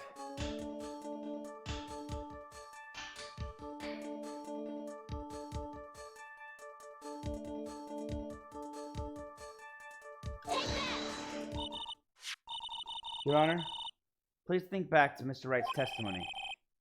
The defendant's testimony? He said that after he pushed the victim, he heard a loud, sharp noise. Now, this happened at around 3 p.m., correct? Yes, that sounds right. Wait, are you saying that? The lab equipment lost power at 2:55 p.m., which fits right in Mr. Wright's timeline. That's what drew me to that. In other words, it was Mr. Wright's shove that caused the power outage. Yes, the prosecution also came to that same conclusion. And it was that very shove that caused Mr. Swallow to be electrocuted. I'm afraid I can't agree with you there, Mr. Payne. What's that supposed to mean? Take a good look at where the victim landed after being shoved. See the umbrella? It's by the electrical pole. That's right. The victim banged into that pole as the result of being pushed. It was that impact that caused the cable to break. Well, that makes sense. And then the victim was electrocuted. No. I'm sorry, Your Honor, but no. It doesn't make sense at all. If the victim was shoved into the far pole, then he couldn't have been electrocuted by the severed cable in the foreground here. Ah! In other words, someone other than my client must have electrocuted the victim.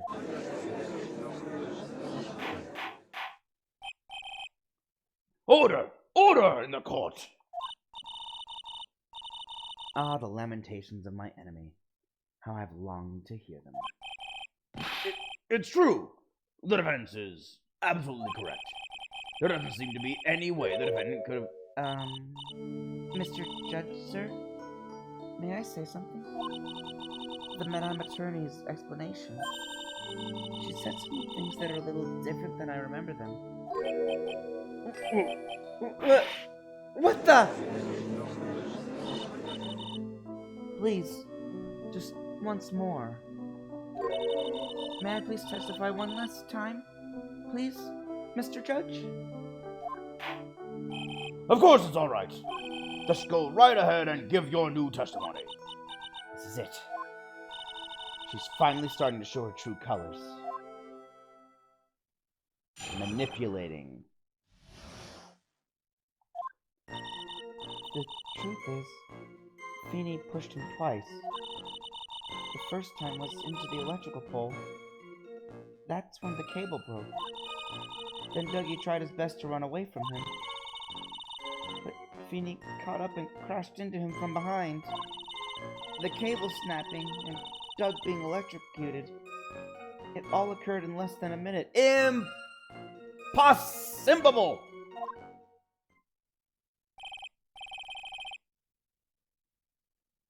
So after being shoved, the victim got up and tried to run away. And that is when the defendant pushed him for the second time. I'm so sorry, Feeney, but I just have to tell the truth. Am I doing the right thing? Am I, Mr. Judge? Of course you are, my dear. As painful as it may seem, you are. Now then, Miss Faye, you may proceed with your cross-examination. Thank you, Judge. You're not completely wound around her finger. Only mostly.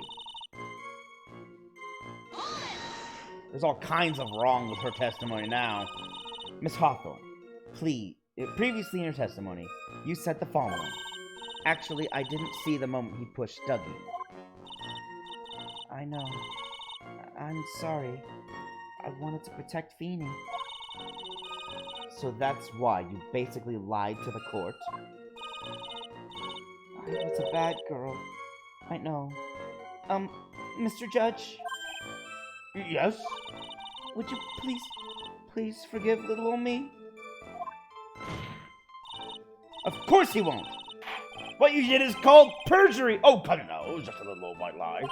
We'll forget it this time, but please, be more careful from now on, alright? Oh, thank you so much, Mr. Judge.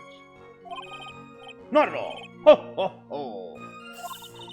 The judge better be more careful. Careful himself. A dark alley is friendlier than that girl. Yeah, but no one's seen her true colors except you, so... Beware! Oh, dude, I'm not... Beware, Your Honor!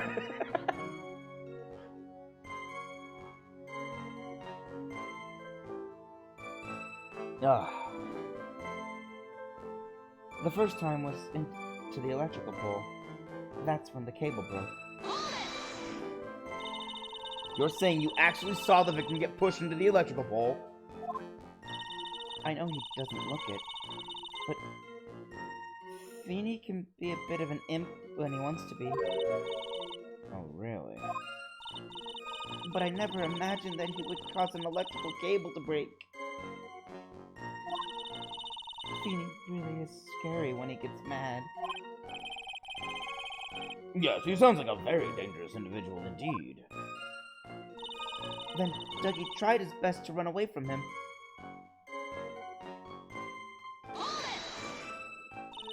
So let me get this straight. You were happily listening to your music on your headphones while you watched the scene unfold? What? Miss Faye, I'll have to ask you to stop badgering the witness. I was asking for facts! I wasn't happy. I was so scared that I couldn't even move. All I could do was stand there and cheer them on. Cheer them on? What do you mean by that? Well, I wish the best for them both. And that they would each give the fight their all. That's very sweet of you to be so supportive. And what happened after that? Wow. But Feeny caught up and crashed into him from behind. That doesn't sound quite right. There were handprints found on the chest of the victim's leather jacket. Mr. Payne, were there also handprints found on the back of his leather jacket? Well, no, there weren't. Madam Faye, may I suggest that you listen a little more carefully? I said that he crashed into him from behind, right? Mr. Feeny wouldn't leave any prints behind in that case, would he? Dang it. The cable's snapping, and Dougie being electrocuted. It all occurred in less than a minute. Here we go. Did you actually witness the moment the victim was electrocuted? I'm sorry. I didn't actually see it. I turned my eyes away. That's understandable. Yes, indeed. It would have been a horrific sight for anyone to behold. If I don't figure out the contradiction here, it's all over. I already know the contradiction. She didn't have much time to come up with her lie. So this is my best chance. There must be a hole in her testimony somewhere. Think, Mia. There is.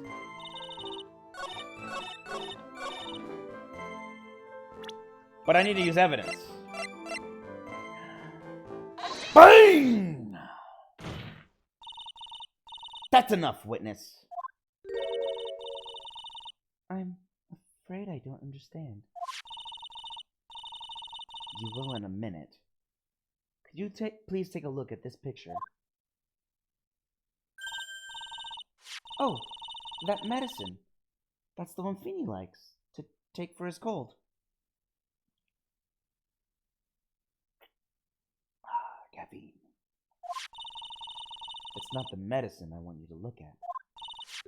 It's the wristwatch. It stopped at the precise time the victim was electrocuted. In other words, 3:05 p.m. That's what I noticed too, yeah. I was like, wait a minute! Yes, and your point is, Miss Faye? My point is this. What time was it when the lab suffered that power outage due to the cable snapping?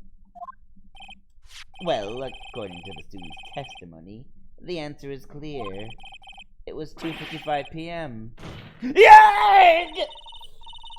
Would you care to explain to the court, Miss Dahlia Hawthorne, what exactly happened during this 10-minute interval? The defense proposes that it was during this interval that the real murderer killed Mr. Doug Swallow. Order! Order in the court! I say! This is nonsense! The real murderer! Even you can't deny that the time between the cable breaking and the electrocution are completely unaccounted for. Then who was it? Who else are you saying could have done it? Well, there was only one other person at the crime scene. There's only one person who could have murdered Mr. Swallow. Only after my client had left the scene was there a window of opportunity for the real killer.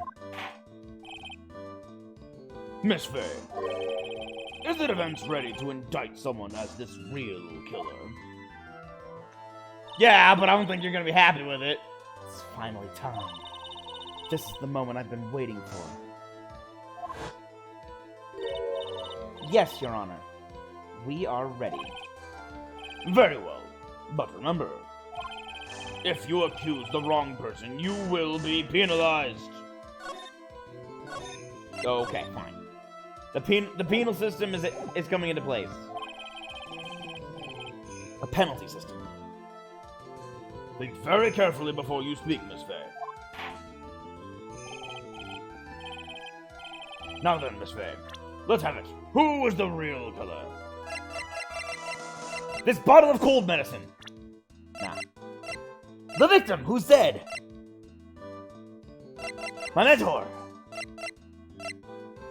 Or would it be Phoenix's own girlfriend? It could only have been you, Dahlia Hawthorne. What? How could you? The defense is grasping at straws. 10 minutes passed between the time the cable broke and the time of the electrocution. What exactly were you doing that whole time, Miss Hawthorne? Were you really listening to some music while cheering them both on as they fought? I find it hard to believe that you didn't lift a finger to stop the men dearest to you.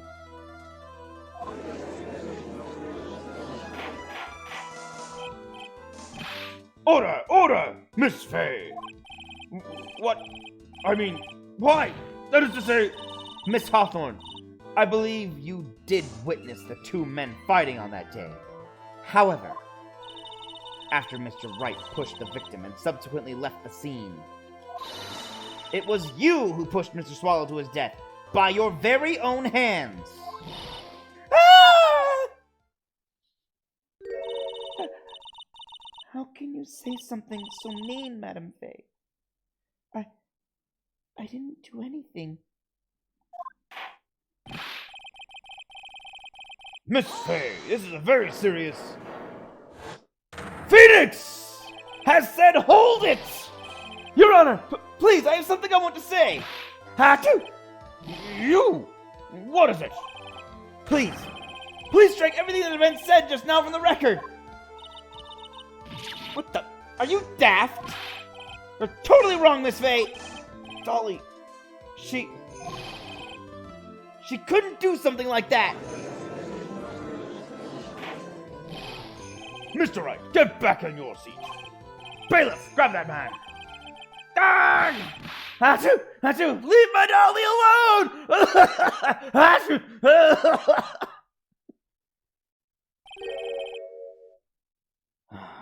That boy.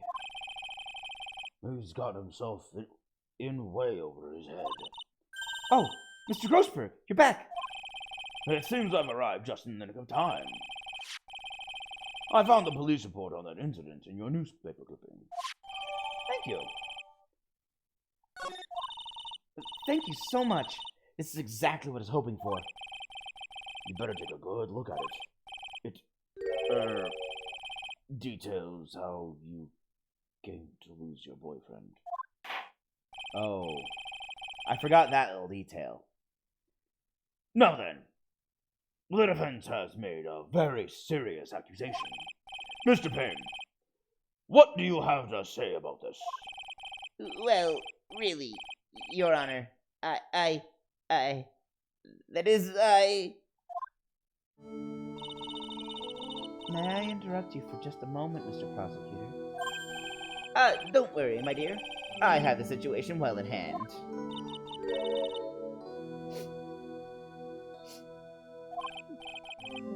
That is, go right ahead. Madam Faye, are you seriously accusing me of killing my sweet Dougie? Yes, I am. Not only am I saying you murdered Doug Swallow, but you also tried to pin the whole thing on your current lover, Phoenix Wright. I told you that you should let me handle this.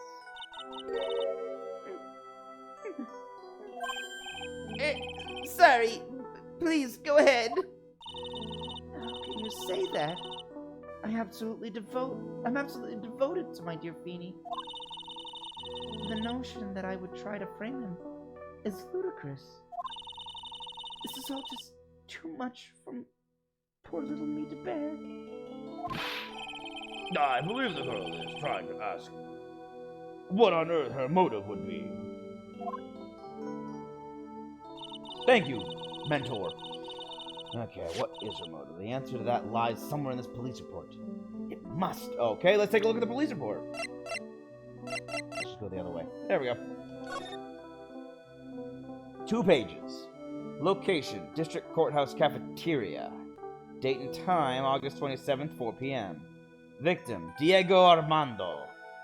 Age 28. Occupation, lawyer. Suspect, Dahlia Hawthorne. Age 19. Armando ingested poison while interviewing the suspect regarding another case. Traces of poison were found in the victim's coffee cup. No poison was found in the vicinity or on the suspect's person.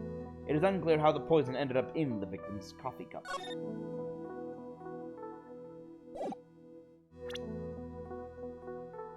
Am I gonna have to solve this one too?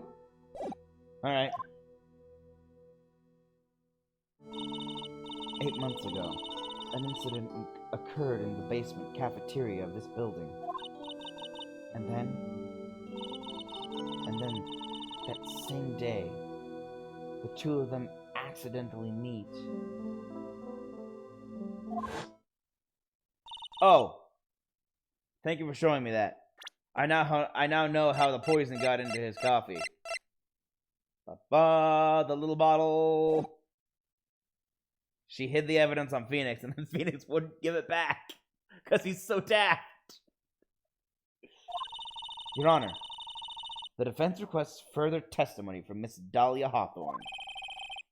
Further testimony? What about? About the events of the day when she first met the defendant, Mr. Phoenix Wright. What could that possibly have to do with this case? I'm establishing motive. The witness claims that she has no reason to frame the defendant. Am I correct? Well, I have evidence that suggests that she, in fact, had a very good reason. Very well, then. The court grants the defense request. Young lady, would you mind staying on for just a bit longer? Of course not, Mr. Judge. Get ready for the battle of your life, Dahlia Hawthorne.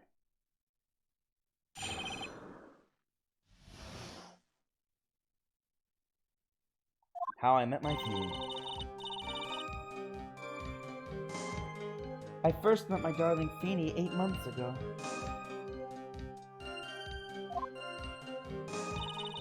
It's like we were destined to meet in this very courthouse's basement reading room. The moment our eyes met, my heart skipped a beat.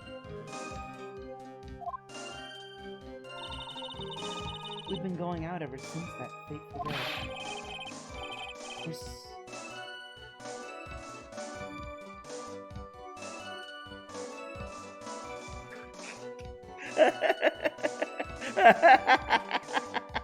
Hold on. I gotta get in the mindset. Here we go. We're so lovey-wovey, we literally make people sick. It's just jealousy, I think.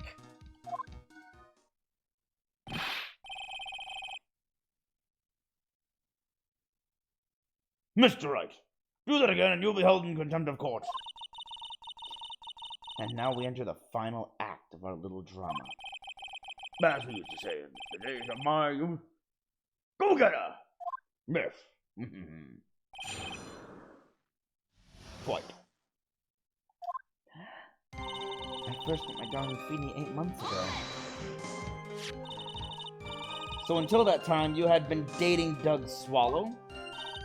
Yes. I'm a real fool, I know. Letting my emotions change so quickly. I'm ashamed of myself.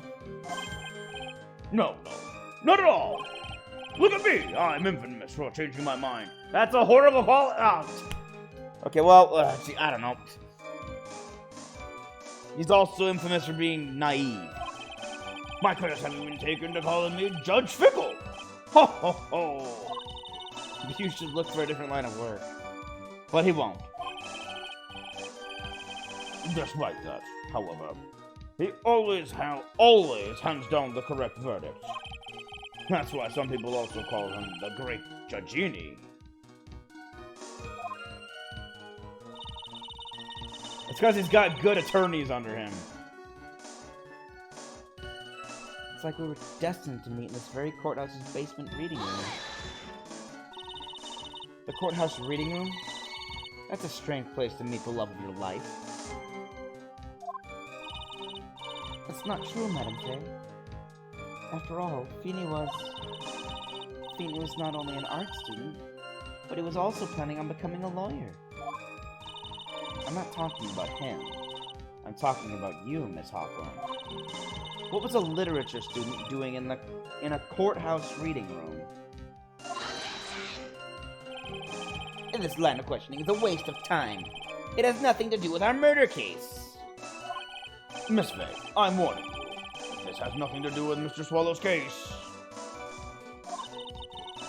I have to remember the judge is on Dahlia's side. I'd better tread carefully. I'll wait and see. Yeah, if the judge gets any angrier, you'll lose the whole case.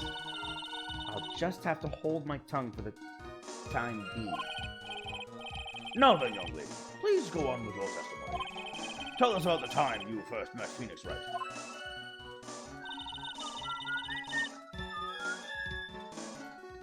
Okay, so the moment our eyes met. Okay, so it's like we were destined to meet. Okay, it's like we're destined line that we have to go back to. The moment our eyes met, my heart skipped a beat.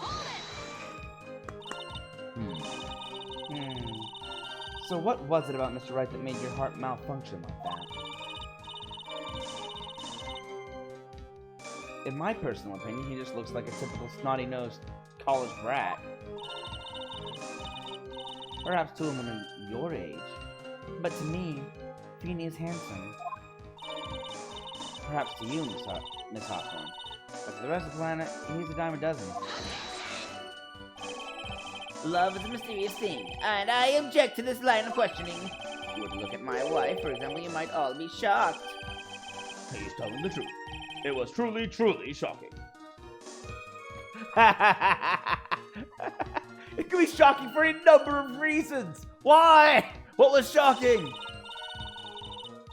Beautiful mushroom. Oh. Ah!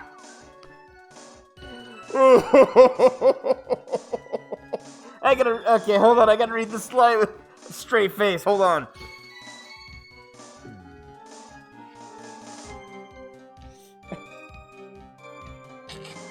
Ah, dang, I don't know if I can do it. Beautiful mushroom, growing tall in the darkness. It comes from cow dung. That's gross. And also, everything about that is wrong. Oh my gosh. That's the poem that best describes how I feel about my feeling.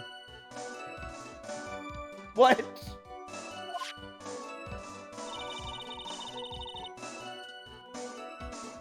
I do not understand it.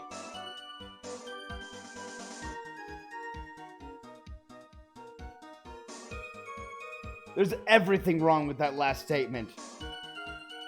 The most innocent of which being she compared him to a mushroom. Growing out of just cow dung.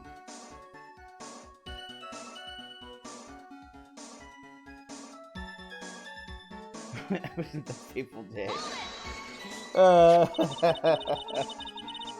Were there any bad feelings between you and Mr. Swallow? No, none at all. We parted on very good terms. But that can't be. Our investigation also shows that it was a clean breakup. Huh? Are you sure? Yes, it seems that they both wanted it that way. So the victim wanted to break up with him? I'm gonna press further. So you're saying that Mr. Swallow also wanted to break up with you? Well, you see... What a cool thing to ask a lovely young lady like this. By the way, I have never once considered leaving my wife. No one cares, Mr. Payne. Cold. She didn't deny it.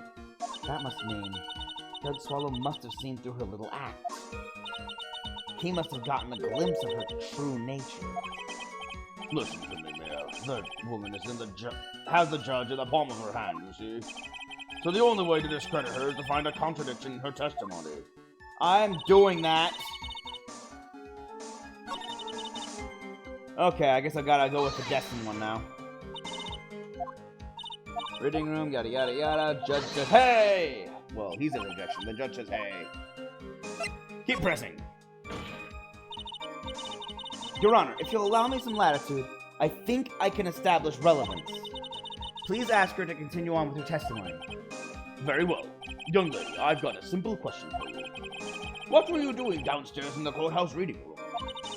If it pleases Your Honor, the answer is simply this. I had come to this courthouse to do some research for a paper I was writing.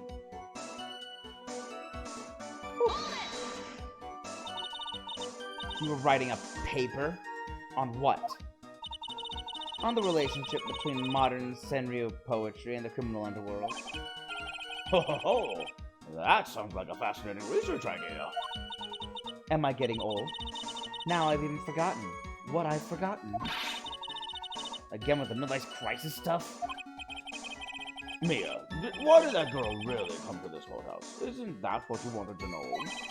And speaking of forgetting things, you haven't forgotten the police report, have you?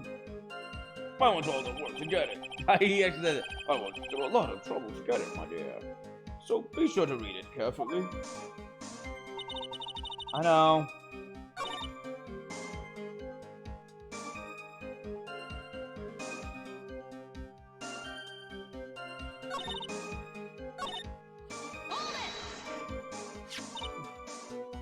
No, I've already done this one. Hold on.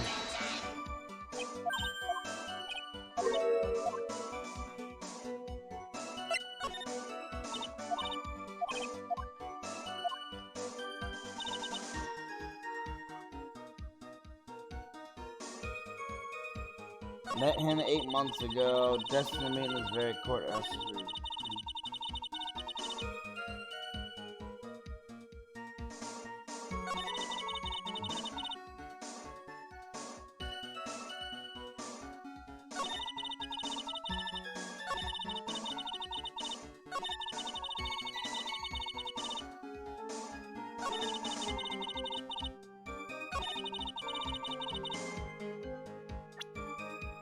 Okay.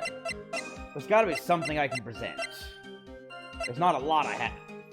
So it should be fairly simple.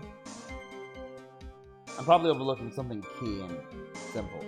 I know the poison was in this bottle. I know she gave it to Phoenix when they met. I know the report says that 8 months ago she was down there. It mentions her by name!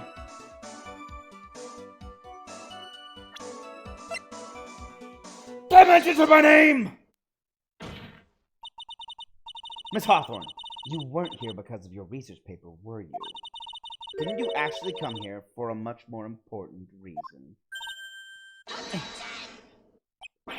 What is the meaning of that cocky smile on your face, Miss Fay? 8 months ago, right here in this very courthouse, there was another tragedy. Another tragedy? Do you mean the incident in which an attorney was poisoned?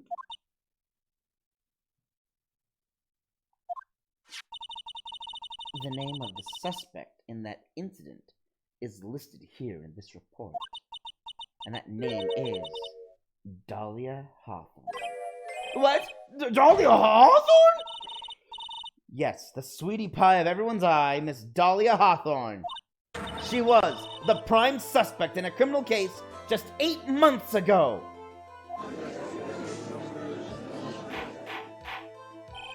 Order! Order! Order! This is unbelievable. It's true then. A rose really can't have thorns. Miss Fay, That's not fair. You can't slander my witness with an unrelated case. I, Winston Payne, will not allow it. Mr. Prosecutor, I believe I was speaking. Pardon me. Go right ahead. It's true that about 8 months ago, the police expressed some interest in me. Express some interest, huh? Mr. Judge, sir, I know I'm under oath, so I'll tell you the absolute truth. I did not commit the crime that occurred during that incident 8 months ago. I see. Okay, I've tied the two crimes together. Now I've just got to stay on the offensive. Well done, Miss Mia. Oh, you really lit a fire in my heart. And my buttocks. All the hemorrhoids. I can hardly tell which is more inflamed, my spirit or my hemorrhoids. This is gross. This guy keeps talking about his butt.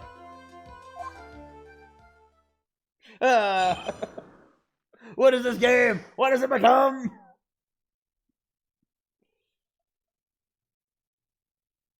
The poisoning. I met the lawyer who was poisoned to discuss something in the cafeteria that day. I left my seat for just a moment, and that's when it happened.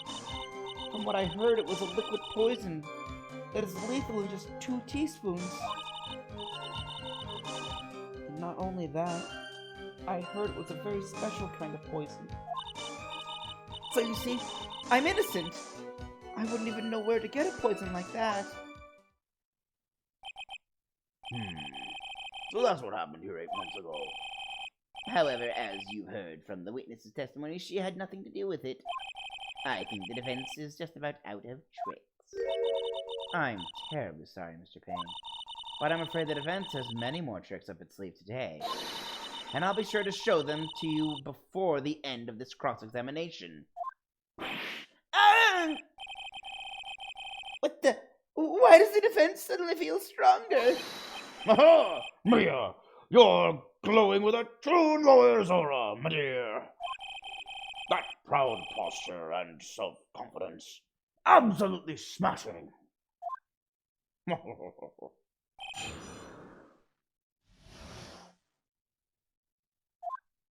poisoning. I met the lawyer who was I met the lawyer who was poisoned. That's something that I have to do with it. What did you discuss?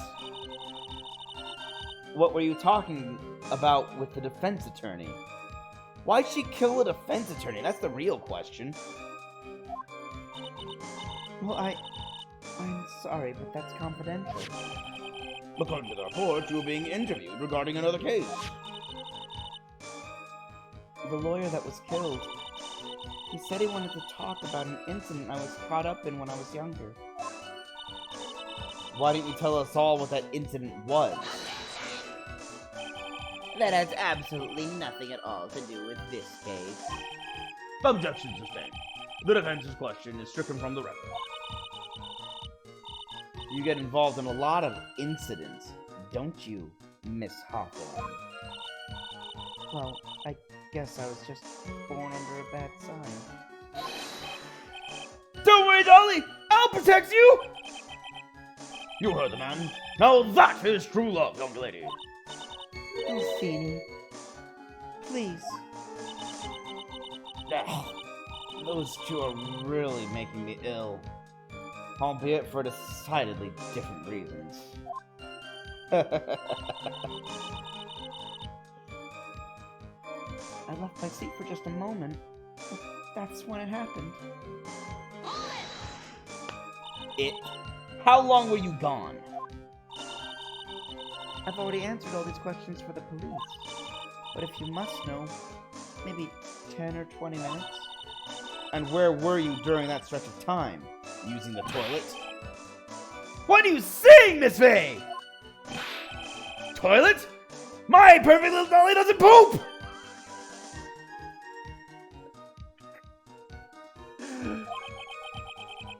You heard the defendant, Miss Faye. Better luck next time. Oh, Feeny, please. I think it's a decidedly different Ophidy, please.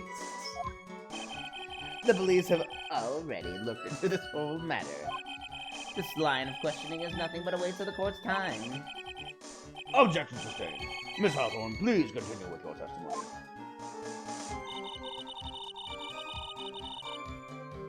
When I heard it was a liquid poison that is lethal at just 2 teaspoons. But how much liquid is 2 teaspoons?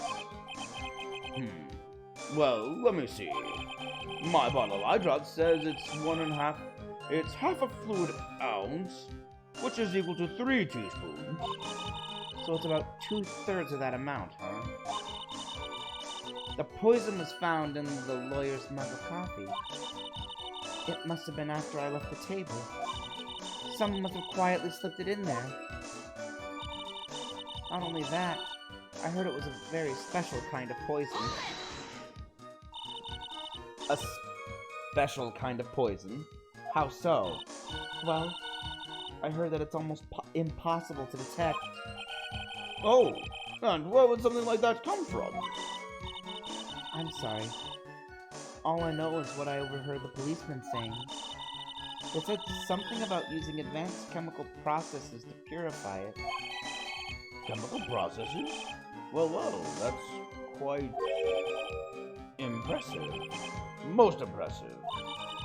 Wait a second.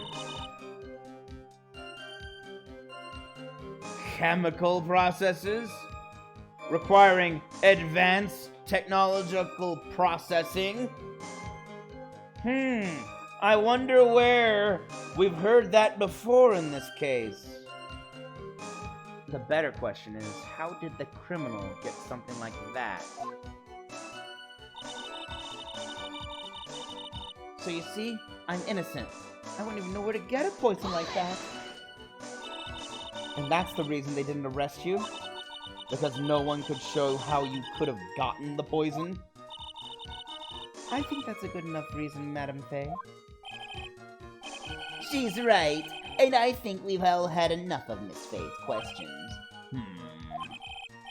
So, in essence, the main reason Miss Hawthorne was never arrested for this crime was because no one could show how she could have obtained the poison. Then all we have to do is find a way to establish how she could have gotten some, right? Great. Now, just how did a lit student get a hold of poison of all things?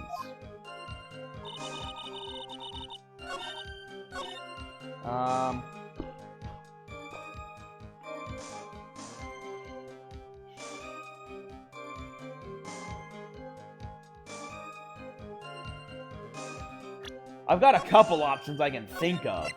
One is I present the vial, and one is I present the...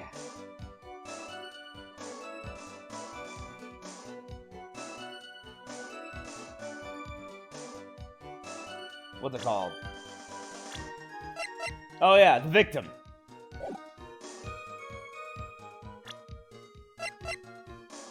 Let's go with the vial first.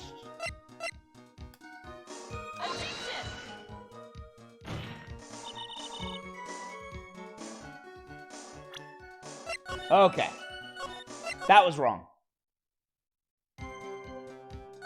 So it really is option B. You knew a pharmacology student who was apparently a genius. You wouldn't know how to get that kind of poison? I don't believe you. What? In fact, you had easy access to that kind of poison, didn't you? At your boyfriend's lab. Boyfriend? You mean the victim, Doug Swallow? That's right. Up until 8 months ago, Miss Hawthorne was dating Mr. Swallow. And if you'll recall, Mr. Swallow was a pharmacology student at Ivy University. Pharmacology? His lab contained highly advanced chemistry equipment.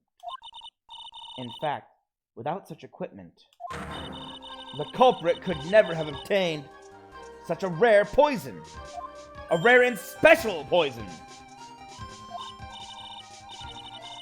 Well, Miss Hawthorne, it seems you had access to such a poison after all. And then it was a matter of slipping it into the victim's coffee when he wasn't looking. The only person who could have done that was the one sitting at his very table. You. No! Order! Order! Order! Could it be? That's nothing but a... May I say something, Madam Faye? What is it, Miss Hawthorne?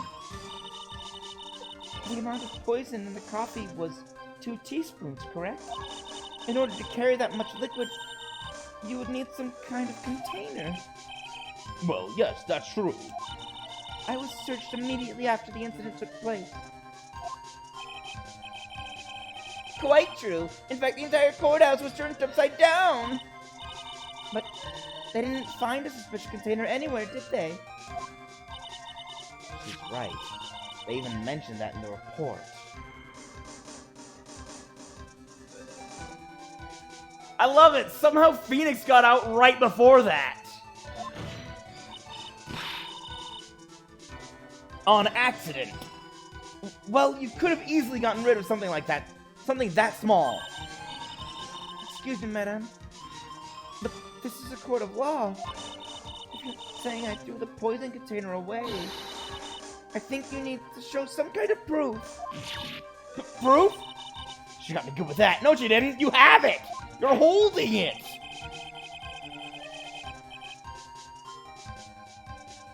Provide some evidence, or I'll have to disallow this line of questioning, Miss Faye. Unless we can come up with some evidence, we're going to lose the lead. The police conducted a full body search of Dahlia and of the entire courthouse. And yet the container holding the poison disappeared right after the crime occurred. You're going to accuse the young lady of committing the murder? Oh, hold on. I know what it is, but I'm gonna save just to be safe. Then where is the container the poison was carried in? What happened to it? Where is it? I'm holding it! You were forced to get rid of the container in a hurry, weren't you? And that's why you passed it on to someone that had nothing to do with the case. Someone that you knew wouldn't be searched. Who is this person? Mr. Phoenix Wright, of course. So the defendant was this witness's accomplice? Of course not. She gave the poison to him, disguised as a present. What? But that's...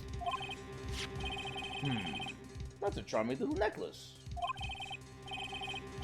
Is this a little bottle? It's really quite cute. So what about it?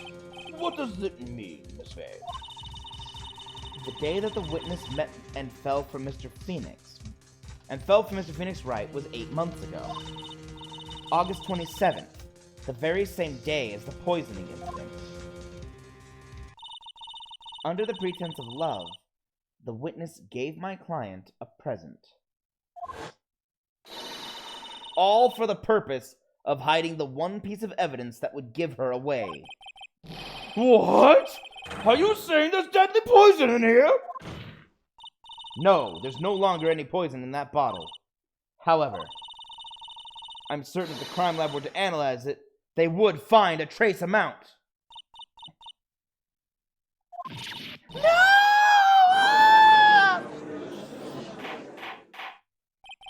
Order in the court!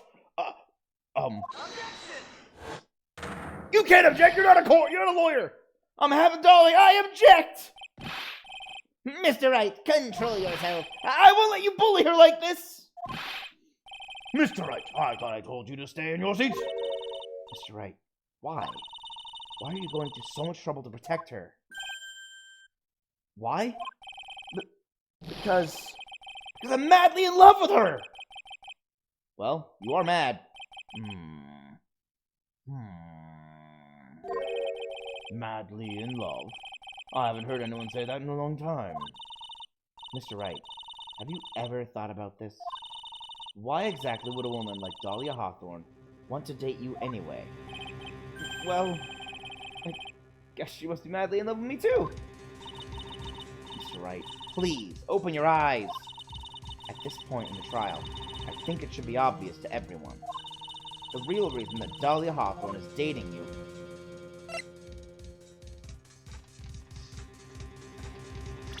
Yay, I can save! She's madly in love with you! Not just because she's fallen madly in love with you too. See? Just like I told you. Mia! I don't think it's funny.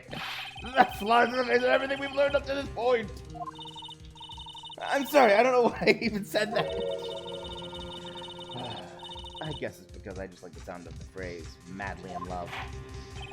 Miss Faye, you can't remain a starry-eyed maiden for the rest of your life, you know. Please let me think it over one more time, Your Honor. The real reason that Dahlia Hawthorne is dating you is... To keep you quiet. Naturally, it's to keep you quiet. What? To keep me quiet? Keep me quiet about what? Well, It seems that the rest of us don't quite understand you, Miss Faye. Nor do we understand what this vile secret that Miss Hawthorne holds is. That's because there is no secret, I tell you. Ah, how dense can you be? Okay, here we go. One more time. Because of the necklace! we all know the answer to that. I just wanted to see them. I thought there might be an achievement with them, you know? Dahlia Hawthorne was not, and is not, madly in love with you. The only thing she's after is that bottle necklace you love to wear around your neck. My necklace?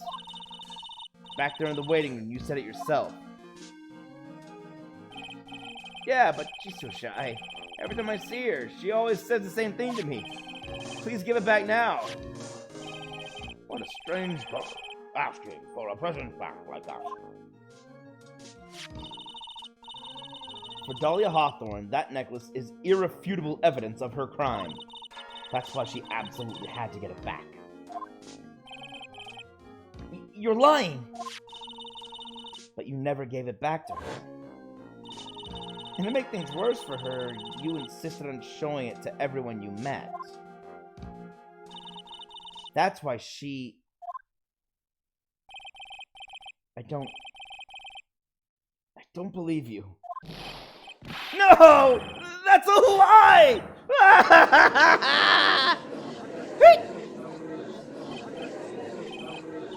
Mia, are you alright? Alright. The defendant's getting away! Bailiff, hurry, after him!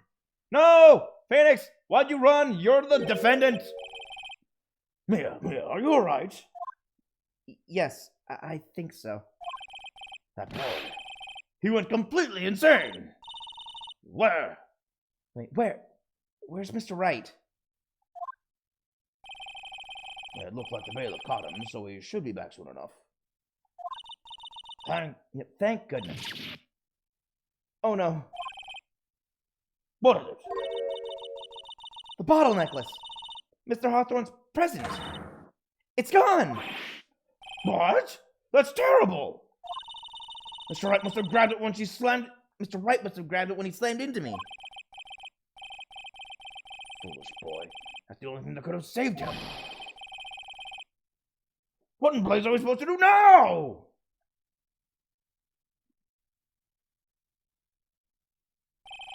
Mr. Wright! This sort of behavior is unprecedented in the history of this court. I'm sorry.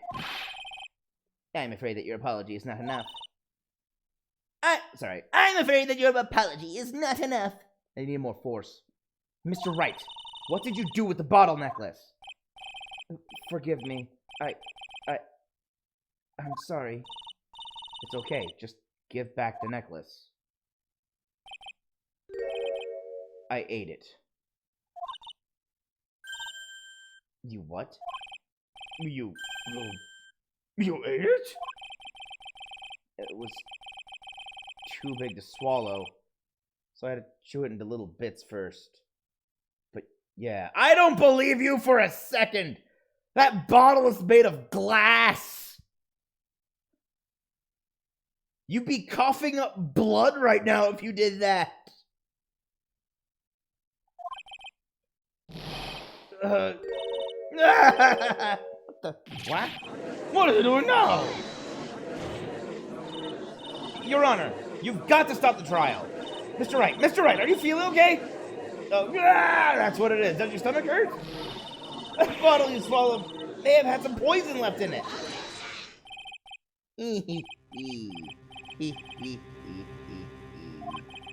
It seems the defendant has proven the prosecution's case for us.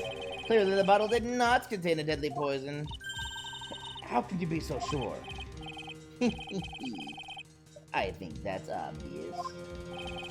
As you can see, the defendant is still very much alive. As for the poison, more like a fledgling defense attorney's overactive imagination. So it would seem.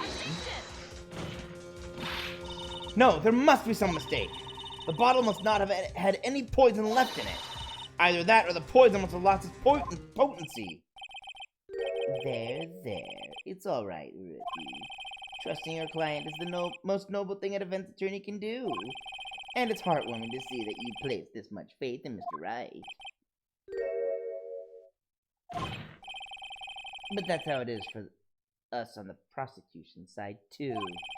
For example, I would trust the witness Miss Hawthorne with my very life, which is why I can state that your assessment of her is completely wrong.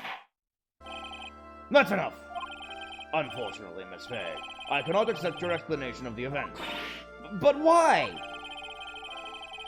This may be impossible for a beginner like you to understand, but in a court of law, evidence is everything. And Phoenix just ate ours. Even after I proved so much, is she going to get away with everything? Well, now that the suspicion surrounding Miss Hawthorne has been cleared up, I would like to proceed with the trial. Mr. Wright? I'm sorry, Miss Fay. It totally slipped my mind. I'm really, really sorry. I know you believed in me, and I feel like I really let you down. Mr. Wright, what are you trying to say? There's something I forgot to tell you. What is it? That day, the day I met Doug Swallow.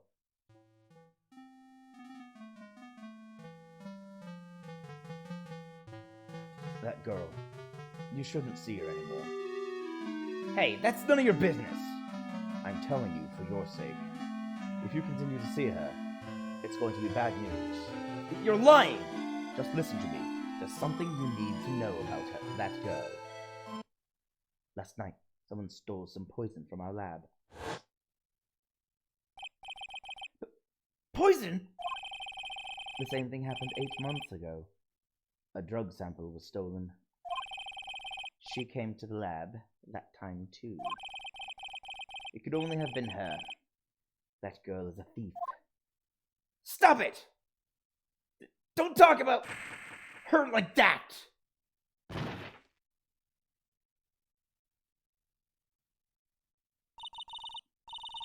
Is it true? Did he really say that? That's ridiculous! There's one more thing. After I pushed him that day, I got worried and came back to have a look. And she was there. Dolly was right there. She was crouched down next to him. What? She told me not to ever tell anyone about it. But I'm sorry, Dolly. Your Honor, this is... the defendant is... Miss Faye, you tell them.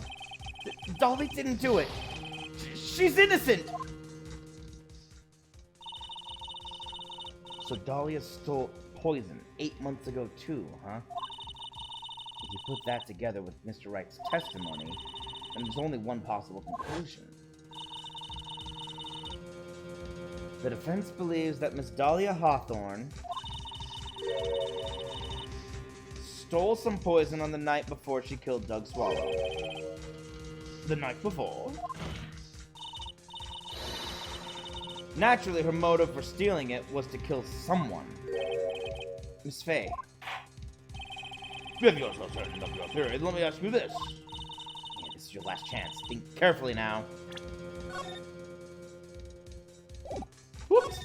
I almost pressed the wrong button. There's something that she desperately wanted to get back. Therefore, exactly who was it that Miss Dahlia Hawthorne was planning to kill? Well, that's easy. She was gonna kill Phoenix. There was one person that was standing squarely in Miss Dahlia Hawthorne's way, and that person was Mr. Phoenix Wright. Me? That's preposterous! After all, it was Doug Swallow that was murdered! Well, it's true that that's how things worked out. But let's remember that Mr. Swallow died of electrocution, not poison. The person that Miss Hawthorne was planning to poison was, in fact, you, Phoenix Wright. There's no one else that it could be. But how could that be? I thought Mr. Wright and Miss Hawthorne were in love! Poor Mr. Wright. This must be killing him. Hang in there. I'll bring her to justice. I swear it. As I said before, the only thing Miss Hawthorne truly cared about was the one piece of evidence linking her to that incident 8 months ago. That's right. The bottle necklace. That's all she cared about. But even so, why? Why would she go so far as to murder him? 8 months ago, just after the fall of that attorney in the basement cafeteria, Dahlia Hawthorne could think of only one thing: how to get rid of the bottle necklace as quickly as possible. No, it can't be. It was a pretty good move she made, too. The evidence was missing for a long time. But there was just one big problem. Although she got him to hide the evidence, Mr. Wright refused to return it to her. To him, the tiny little bottle was a cherished treasure. He even showed it to everyone he met. You mean that's why she tried to kill Mr. Wright? Correct, Your Honor. It was to retrieve that piece of evidence. That can't be true!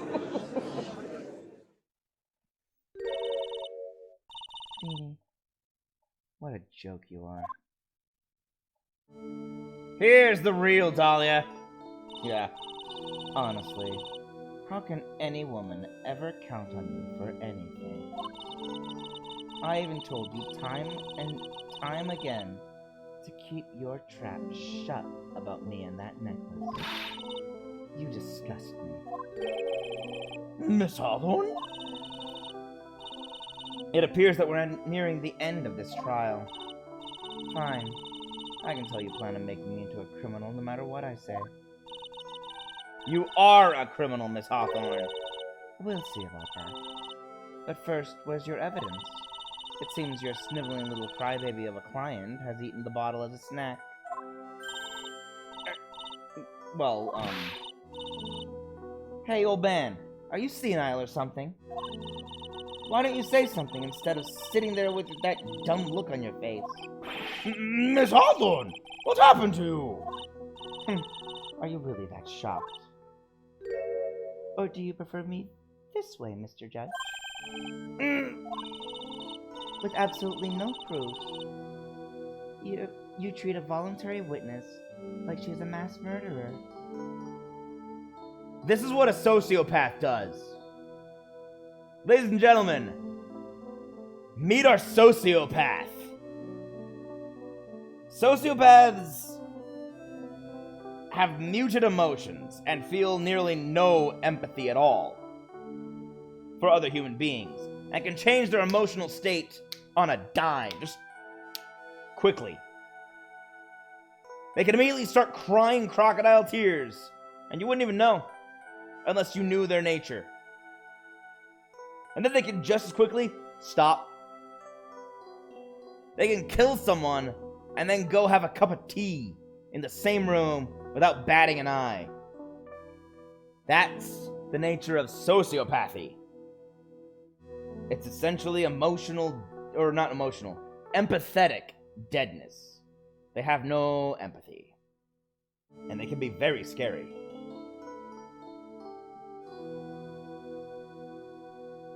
With absolutely no proof, you treat a voluntary witness like she's a mass murderer.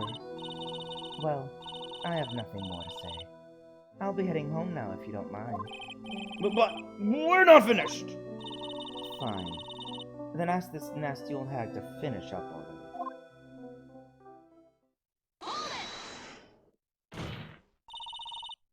I can't let her get away this time. Stop here. If you keep on pushing without any evidence, you could pay the ultimate price as a lawyer. The ultimate price? You'd be forced to take off your attorney's badge forever, I'm afraid. No! You better think it over carefully, Miss Faye. Or should I say, Miss Gray. Well, Miss Faye, can you provide evidence that would establish her guilt once and for all? My attorney's badge! That's gotta be the answer! If I mess up here, my career as a lawyer is over. And to be honest, at this point I don't have any evidence that's well-founded. Even so, I'd rather lose my attorney's badge than let her get away with murder. Your Honor, the defense would like to present proof. Bold of you. Impossible! You can't possibly. stupid woman. It's the opinion of the court that if there has already been enough discussion. Therefore, I will allow only one piece of evidence to be presented. Just one? If you are unable to establish her guilt, then I'm afraid that a very harsh verdict will immediately be handed down on Mr. Wright. I understand, Your Honor. I can just imagine the headlines for tomorrow's newspaper. Up-and-coming lawyer plummets to earth before she gets the chance to soar. She was planning to poison Mr. Wright. If that's the case, then the poison's probably in there. Well then, Miss Faye, please present your evidence. Show this court irrefutable proof that Miss Hawthorne was planning to poison Mr. Wright.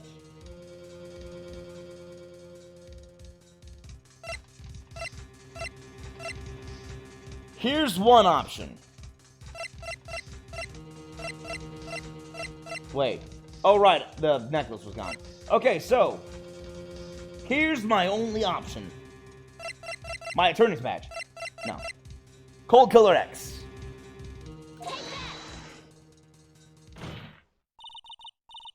Here it is, Your Honor. The evidence that will prove her guilt once and for all. Cold Killer X? Phoenix Wright's beloved cold medicine. I think calling cold medicine beloved is a bit excessive.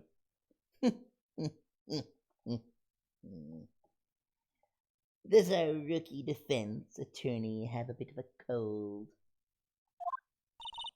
If I did, I still wouldn't take this cold medicine.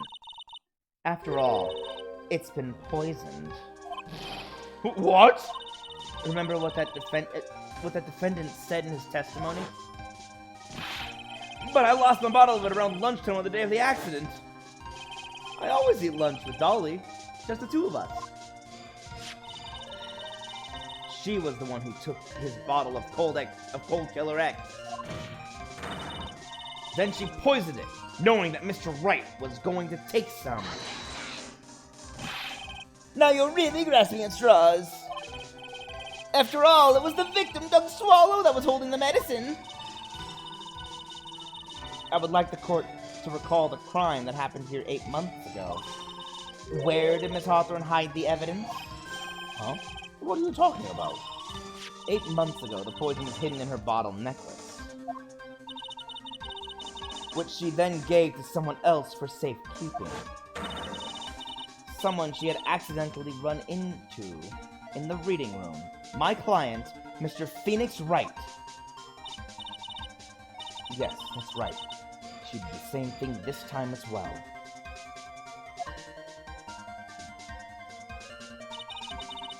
After shoving the victim, Mr. Phoenix Wright left the crime scene. That is when the murderer, Dahlia Hawthorne, appeared. With her, she was carrying the poisoned bottle of Cold Killer X. This, of course, was so she could carry out her plan to murder Mr. Wright. I believe she did testify that she was going to meet with the defendant. Yes, and she heard and saw everything that happened at the scene of the crime, including what the defendant and victim were arguing about, and the cut electrical cable. That's when she realized, I can't allow Doug Swallow to live. She used the severed electrical cable to silence him forever.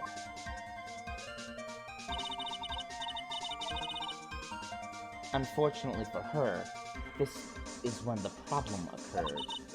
Mr. Wright, who she thought had left the scene, came back to check on the victim. And on top of that, because of the power outage, some students showed up as well.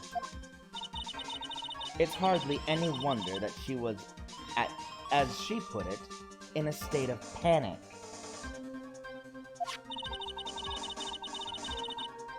Recall that she was carrying that bottle of poisoned cold medicine.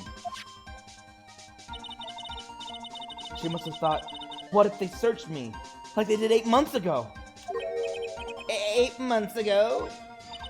Yes, she disposed of the evidence exactly the same way as she did back then. She had someone else hold it. In this case, Doug Swallow.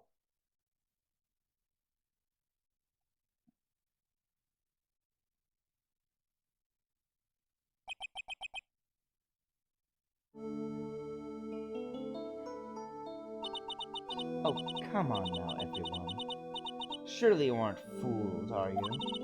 This stupid woman. She's nothing but a filthy, stinking liar. Right, Mr. Prosecutor? Huh? Yes. That's exactly right.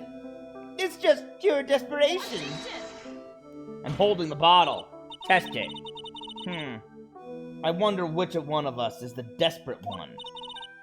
So, Miss Hawthorne, this cold medicine, I wonder if you wouldn't mind taking some. Well, Mr. Wright ate that necklace of yours, right? Now it's your turn to prove your innocence. What do you say? If I'm just a filthy, stinking liar, then there's no need to worry. So come on, show us. I dare you to take some of this medicine right now. Mia Fey! Mia Fey! Jeez! Do you think you've won? Well, do you, Mia Fey? She got so mad she incinerated the butterflies. She might be a demon, an actual demon.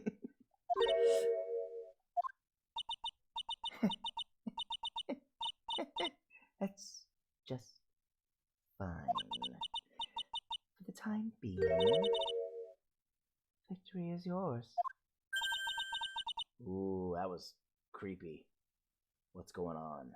For the time being? Well, I have a very long memory, you know. You and I will meet again. I'm certain of it. Well then, Mr. Jack. I'll see you later too, okay? Huh? Why? Yes. I'm going to spend a little quality time with the men in blue now. I wish you all the best.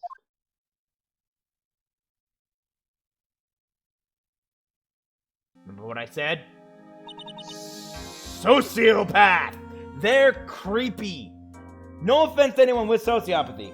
If they seek help, then I think they are working on ways to treat it. My condolences to those who have it, but no offense, it can be disturbing.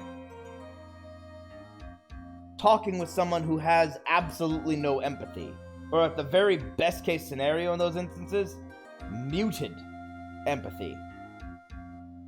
Not being able to connect to anyone. It's weird. It's finally all over. I refuse to accept this! The defense hasn't shown a scrap of evidence to support their outrageous claim! But even so, your witness seems to have accepted it. I don't care! I'm Winston Payne! And I don't believe one word that this rookie lawyer has said! Well then, Mr. Payne, let me ask you this. Yes? Would you care to try this cold medicine? What? Just a little earlier, I could have sworn you said... There. It's all right, rookie. For example, I would trust the witness, Miss Hawthorne, with my very life. So if she's so trustworthy, then I'm sure there couldn't possibly be any poison in here, right? Well, you see, yes. And here comes the backpedal. Come on now, rookie killer. Show this rookie how it's done. How much trust do you really have for this woman? Are you willing to bet your life? My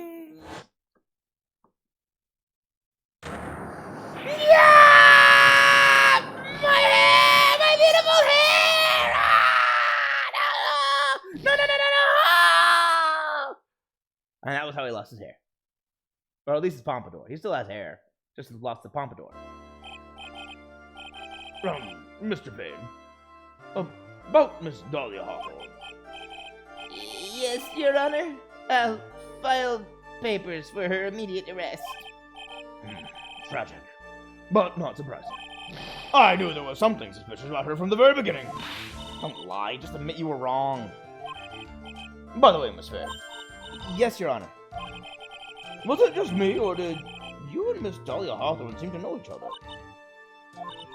Your Honor, whether we did or not has no bearing on this case. Very well.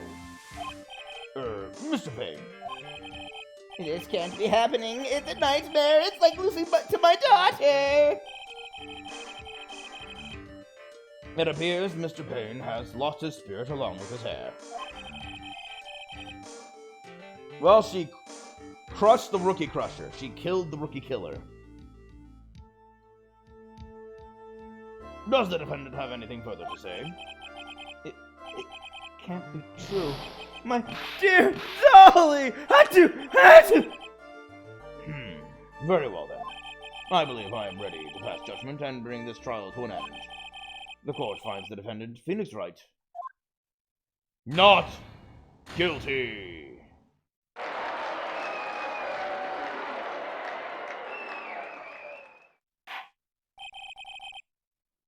This court is adjourned.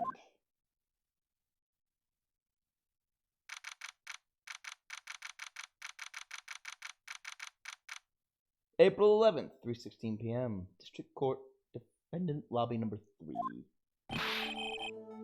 Mia, you are wonderful in there. Thank you. Thank you for everything, Mr. Grossberg. During the verdict, I thought my hemorrhoids were going to explode like Mount Vesuvius. Don't tell me that about your hemorrhoids. That is disgusting. Mr. Grossberg, you, maybe think you could stop talking about them? Thank you. That's rather rude. Says the guy constantly bringing them up. Anyway, this case really made me think. What does it really mean to have a relationship of mutual trust with the client? Perhaps it is we veteran lawyers who have lost sight of this.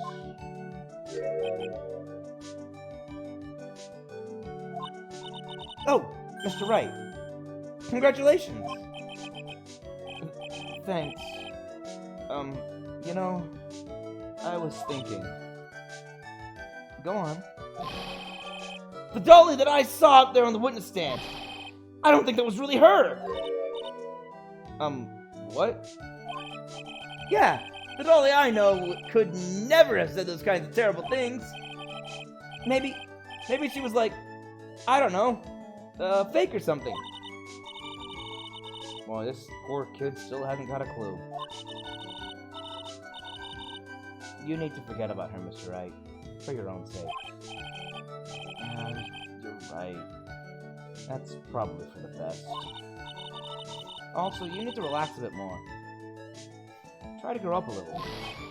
But of all my friends, everyone says I'm the most grown up. Hey, what kind of company does this guy keep? Hairy Butts. He keeps the company of Hairy Butts.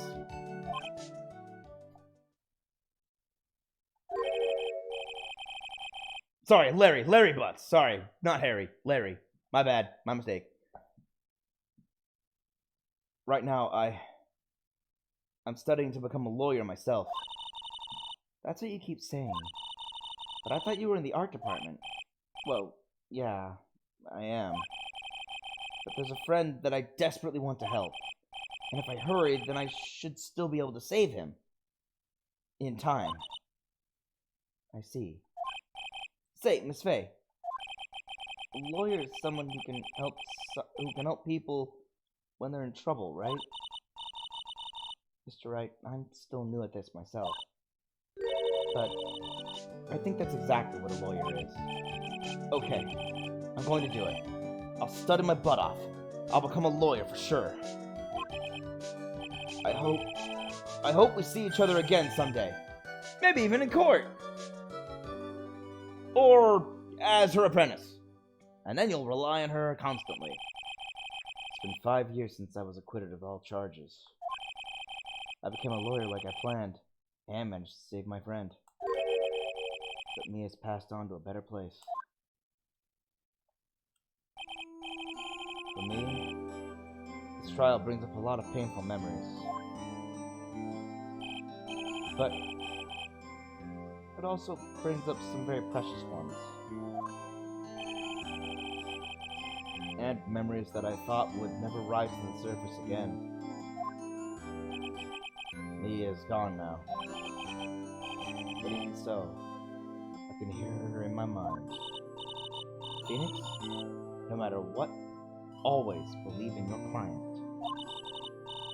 In a court of law, your greatest weapon is your belief. 5 long years. something has happened that's made me think back to her words of wisdom. But that is a story for another day.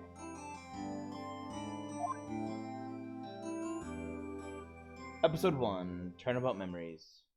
The end. That was nice. It's a good reintroduction to Phoenix Wright. Aw, dang. And it's a good, starter for... It's a good... I guess you'd also say an introduction of the current long-term plot of this third game. I can't... I'm looking at this here. Behind that, a brand new episode has been added. Yeah, I didn't recognize anyone in the background. But what I did see was Maya and Pearls on the bottom, and the guy front and center, as you all probably saw, with the visor, Mr. Coffee Lover himself. I've been looking forward to him. His voice will be a lot easier to do.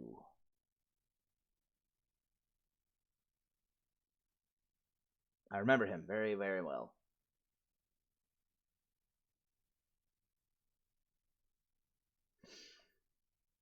Mostly because he would constantly talk about coffee and make coffee-related references, and always talk coffee all the time. Coffee, drink coffee all the time. Every single episode, every single time he was in court, he's drinking coffee, only coffee, nothing but coffee. I don't know how the guy's still alive. He's got to have like coffee poisoning. Is that even a thing? Coffee poisoning? Caffeine poisoning? He had whatever it is, and he drinks more than I do. Like, he just drinks constantly. I'm surprised his heart isn't just, well, he might drink decaf. Okay, so, thanks everybody for watching. Thanks for chilling out.